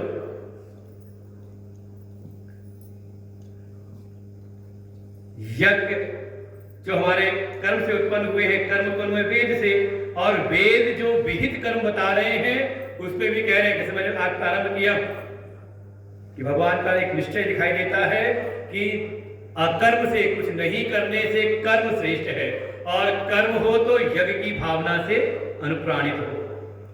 तो वेद से कर्म प्रकट हुए, कर्म भी विहित हो और यज्ञमय हो। यज्ञ अर्थात त्याग की भावना। तो जहां त्याग की भावना से जब कर्म होते हैं तो वहीं पर वर्षा प्रकट होती। वर्षा अर्थात अनुकूल वातावरण। बीज तो है भूमि में, लेकिन जब वर्षा आई, वर्षा पड़ी, तो उस बीज के लिए अनुकूल वातावरण बना और फिर हमें अन्न का उत्पादन हुआ, अन्न की उत्पत्ति हुई। तो जब वैदिक कर्मों के अनुसार जब हम यज्ञ की भावना से अनुप्राणित होकर जब कर्म करते हैं, ये त्याग की भावना ही ऐसा माहौल, ऐसा वातावरण प्रकट करती है जिसमें कुछ नया उत्पादन हो सके। ये समझ बहुत जो ला के समझना पड़ेगा, कुछ दिमाग रखना पड़ेगा। हमारी गीता जी है। अच्छा, परिवार में त्याग की भावना ना हो तो क्या होगा? सब अपने अपने लिए सोच ले जाए तो क्या उसमें कुछ नया हो सकता है कार्य? किसी संस्थान में, किसी फैक्ट्री में सब अपने अपने वर्ग का झंडा बुलंद किए रहे, त्याग की भावना ना हो, परस्पर त्याग की भावना समाप्त हो जाए तो शायद हो सकता है फैक्ट्री बंद हो जाए, वो संस्थान ठप हो जाए। ये जो त्याग की भावना है, देने की भावना जो है, वही वास्तव में वर्षा के समान वहां पे अनुकूल वातावरण उत्पन्न करता है। और जब अनुकूल वातावरण हुआ तो वहीं से हुई उत्पत्ति, और जब जो वहां से उत्पादन हुआ उससे ही हमारा जीवन चलता है। तो वास्तव में ये सारी जो सृष्टि है इसमें एक त्याग का स्वर निहित है। इसलिए इस सृष्टि क्रम में हम हैं तो हमें भी त्याग का पालन करना चाहिए। हम जिस स्थान पर हैं, जिस जगह पर हैं, वहां त्याग के साथ जीवन जिए, यज्ञ की भावना से जीवन जिए। कोई कहे हम नहीं करेंगे तो भगवान फिर आते हैं, एवं प्रवर्तितं चक्रम्, एवं प्रवर्तितं चक्रम्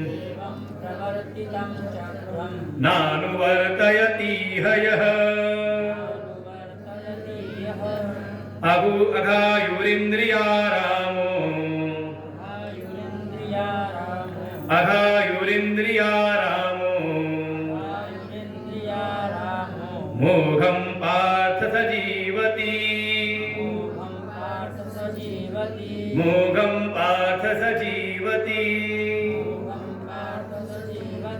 ये जो सृष्टि का चक्र बताया अभी, जिसपे ये त्याग की भावना अंतर्निहित है, इस सृष्टि चक्र के इस प्रवर्तन में एवं इस प्रकार चक्र जो चल रहा है, प्रवर्तन चक्रम ना अनुवर्तयति इह यह।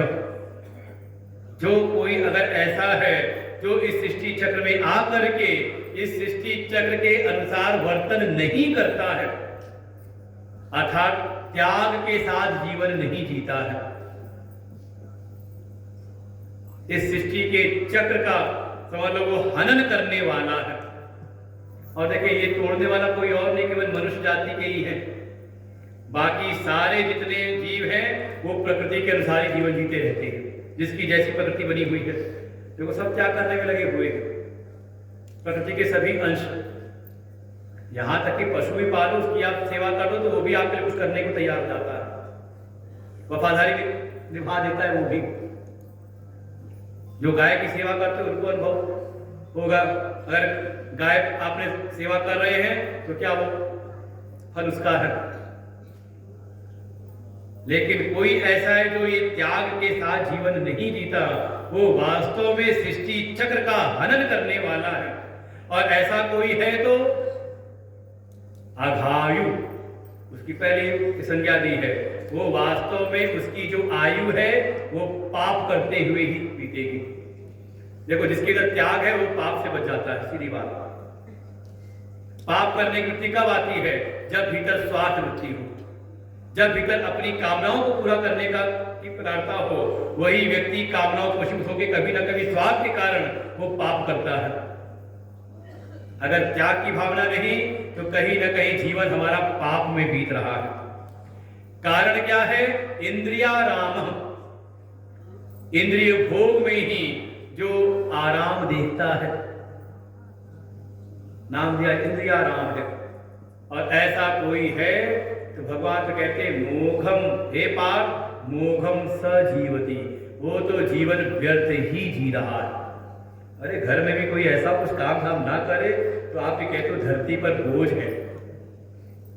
कोई कहते तो नहीं, किसी को कई बार सुनने को मिल जाता है, पड़ा रहता है यहाँ पर कुछ काम धाम कुछ करता रहता नहीं, क्या है?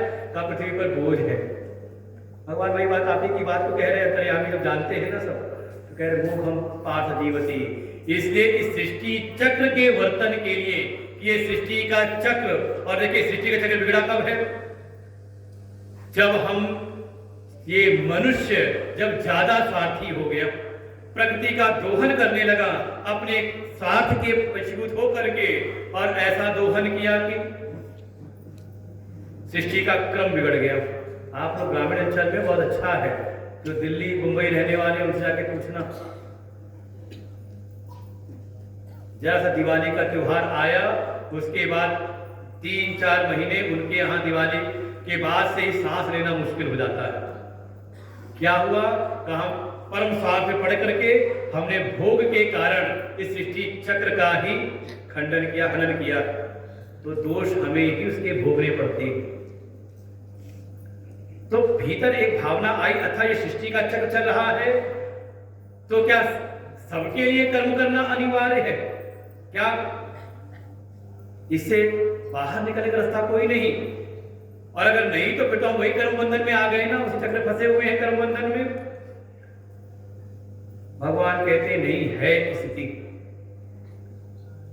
एक तो कहा इंद्रियाराम, अगर कोई इंद्रियाराम होकर के भोगों में जिसका मन आसक्त है और वो कर्म नहीं करता, तो समझ लो उसका पतन है, घोर पतन होता है, बंधन में पड़ता है। लेकिन एक स्थिति ऐसी है जबकि वो इस कर्म के चक्र से कहा वो मुक्त हो जाता है, और वो स्थिति है 17वां और 18वां श्लोक पाठ कर लेते हैं।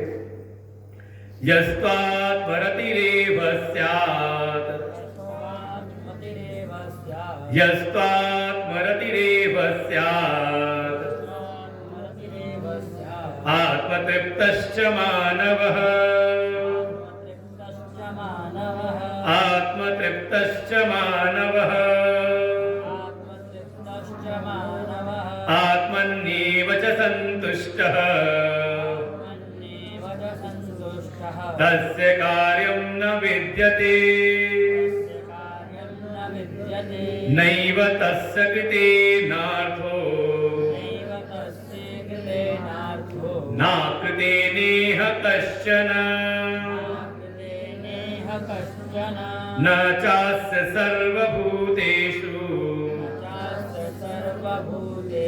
कश्चिदर्थव्यपाश्रयः, कश्चिदर्थव्यपाश्रयः। भगवान कहते हैं हाँ एक है, तस्य कार्यम न विद्यते, जिसके लिए कोई भी कर्तव्य शेष नहीं है। बिल्कुल भगवान स्पष्ट कह दिया, तस्य कार्य, उसके लिए कोई करणीय कर्म नहीं है। कर रहा है उसकी स्वेच्छा है, लेकिन उसके लिए कोई कर्म का बंधन नहीं है। किसके लिए? या तू आत्मरतिरेव स्यात्, जिसके लिए रति का आस्पद कोई बाहर जगत का विषय नहीं बनता, बल्कि वो अपनी आत्मा में ही रति रहती, उसकी आत्मरमण में रहता है। आत्मतृप्तश्च मानवः, ऐसा मनुष्य जो जिसकी आत्मा में ही तृप्ति है, आत्मा में ही रति, आत्मा में ही तृप्ति, और साथ ही आत्मनि एव च संतुष्टः, जिसकी अपनी आत्मा में ही संतुष्टि है। अपने को देखें हम, चित्त हर क्षण रमण के लिए कोई चीज ढूंढता है, कोई पदार्थ, और आधार बनाता है संसार का कोई चीज। अरे अगर भोजन भी है अनुकूल मिल जाए तो क्या होता है, कहते हैं आज बड़ा मन प्रसन्न हो गया। रति कहाँ चली गई? या बाहर के भोज्य पदार्थ में मन माफिक मिल जाए, और किसी दिन नमक ना पड़ा हो तो, और नमक ज्यादा पड़ा हो तो थालियां फिकती तो नहीं है। समझ लो सबसे बड़ा अपराध है अन्न का निरादर। कभी अगर अन्न ने आपका तिरस्कार कर दिया तो फिर जीवन में कौन कौन से दोष आएंगे। आज समझ लो अन्न से ही भूतों की उत्पत्ति होती को आगे वर्ष वृद्धि भी ना हो, इसलिए बहुत सावधान। अरे मान लो जो रोज बना रहे आज गलती हो गई, नमक नहीं पड़ा तो भगवान का हम इसलिए महात्मा की आदत है तो भगवान को भोग लगा करके भोजन कर लेते हैं। जो भगवान को भोग लग गया तो आप खड़ी कर लिया, और ज्यादा हो गया तो कोई बात नहीं, भगवान को भोग लगा दिया, नहीं खाया जाए पानी मिला करके पतला कर लो उसको। पानी पी रहे हो ना, भोजन के साथ रोटी के साथ पानी पी रहे हो ना, तो मिला करके खा लो, क्या दिक्कत है। लेकिन पता नहीं कहां से ये सब आसुरी वृत्तियां हैं। वो अभी कथा सुनाई थी ना, निरादर करके चले गए, लेकिन देवता लोग नहीं, जो है भगवान को प्रसाद है। का रति कोई अपने इच्छित भोग पदार्थ मिल गया उसमें रति, लेकिन रति के साथ में अच्छा बढ़िया चीज मिली, लेकिन मिली एक ही, वो तृप्ति की स्थिति पहुंची नहीं, तो मन बता और मिल जाए। क्या है? भोज्य पदार्थ हो, अनुकूल हो, और एक सीमा के तक हो। तो कहते हैं पेट तो भर गया, अभी मन नहीं भरा। क्या ढूंढ रहे? कहा तृप्ति। जिसकी तृप्ति के लिए भी बाहर का कोई विषय, कोई भोग पदार्थ आलंबन नहीं बनता, और साथ ही संतुष्टि, संतुष्टि का भी आधार बहिर्जगत नहीं है, बल्कि उसकी रति, तृप्ति, संतुष्टि उसकी अपनी आत्मा में। आत्मन्येव च संतुष्टः तस्य कार्यम न विद्यते। तात्पर्य केवल इतना है कि अब उसको जगत में कुछ भी प्राप्तव्य शेष नहीं रहा। अब संसार में कुछ क्या पाऊं, उससे बढ़ के जो चीज मिल गई, अपनी आत्मा की उपलब्धि हो गई, तो उसके सामने तो सबकी सब तुच्छ वस्तुएं हैं। का आत्मा में ही रति, तृप्ति, संतुष्टि हो गई, तो यही तो परम प्राप्तव्य है। अब संसार में कुछ पाना शेष नहीं रहा, तो ऐसे व्यक्ति के लिए कोई कर्तव्य कर्म नहीं है।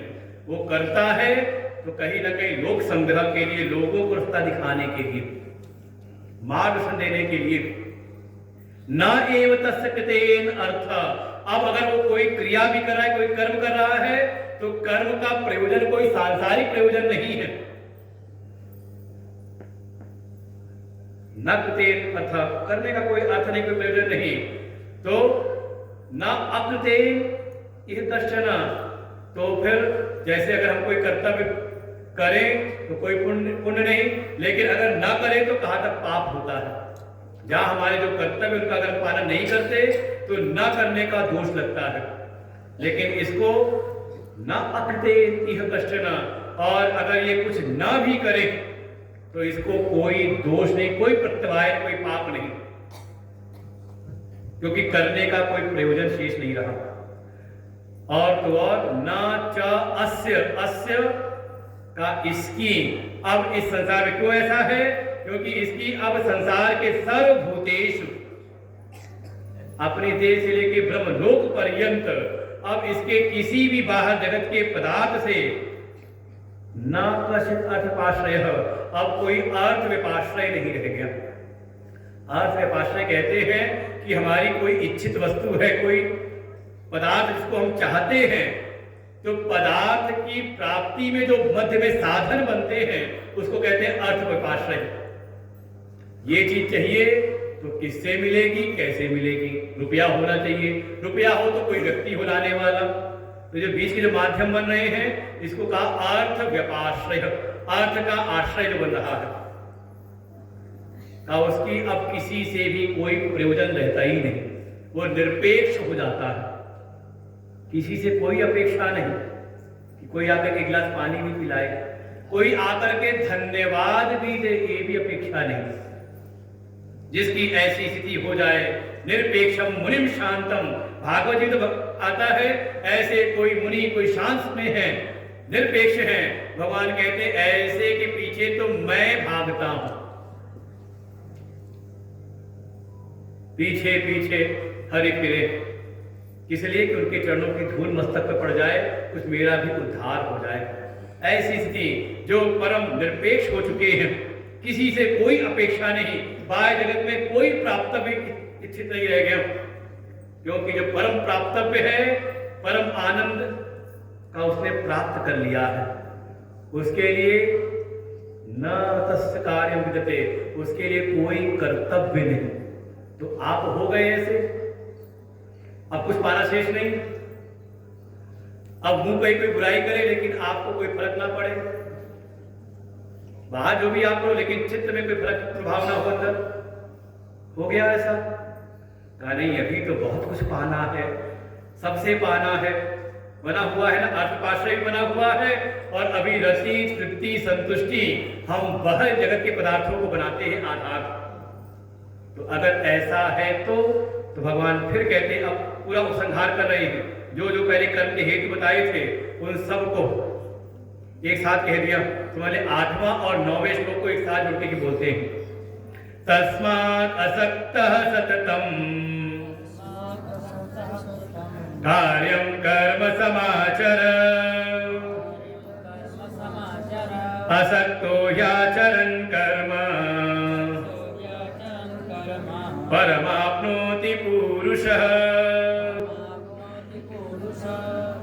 इसलिए क्योंकि अभी ये स्थिति हमारे भीतर नहीं है, या भगवान के अर्जुन अभी तेरे भीतर नहीं है, अभी तेरी रति तृप्ति संतुष्टि का आश्रय बहिर्जगत बन रहा है, इसलिए तस्मात् कार्यम कर्म समाचरः, जो भी तुम्हारे कर्तव्य कर्म है, जो भी नियत, पहले कहा था नियतम कुरु कर्मत्वम, तुम्हारे जो भी नियत कर्म है उनको तुम सतत होकर के करते रहो। बस सावधान रहना है, असक्तः समाचरः, ये 9वें श्लोक में था, 2 कसौटियां, अपने निज संकल्प, अपने निस्वार्थों से अनासक्त होकर के, अपने व्यष्टि संकल्पों को समष्टि के श्रेष्ठ के संकल्प में त्याग करके, और साथ ही सम्यक आचरण हो, लापरवाही वाला आचरण ना हो, सतत रूप से अपने कर्तव्य कर्म को करते रहो। और ऐसा करोगे तो असक्तो ही आचरण कर्म, जब ऐसे अनासक्त होकर के जब कर्म करोगे तो ये कर्म योग तुम्हें परम पुरुष की प्राप्ति करा देगा। परम पुरुष आपनोति, तुम परम पुरुष को प्राप्त करोगे, अर्थात परमात्मा की प्राप्ति तुम्हें हो जाएगी अंतःकरण शुद्धि के द्वारा। इसलिए क्या करना है, कहा कर्म करना ही चाहिए जब तक वो स्थिति नहीं आई है। कौन स्थिति?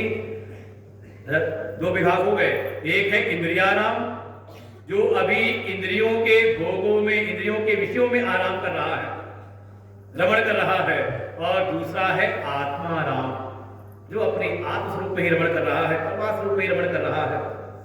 तो आप किसमें हो, कौन सी कैटेगरी में, इंद्रियाराम या आत्माराम? आत्माराम हो गए हो तो कोई कर्तव्य नहीं है, मुक्त हो गए। और अभी अगर आत्माराम नहीं हुए हैं, अभी तो चित्त हमारा व्यथित होता है बाहर की परिस्थितियों से, अंदर बाहर भले शांत दिखाई दे लेकिन भीतर हलचल होती रहती है, तो कहा अभी कर्म योग अनिवार्य है, कर्म नहीं कर्म योग। ओम पूर्णमदः पूर्णमिदं पूर्णात् पूर्णमुदच्यते पूर्णस्य पूर्णमादाय पूर्णमेवावशिष्यते। ओम शांति शांति शांति। हरि ओम। श्री गुरुभ्यो नमः। हरि ओम। श्री राम जय राम जय जय राम। राम जय राम जय जय राम।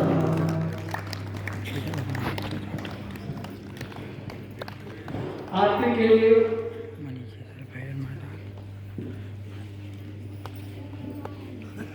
सफल आयोजक जी श्री उपेंद्र सिंह जी और उनकी भार्या श्रीमती ममता सिंह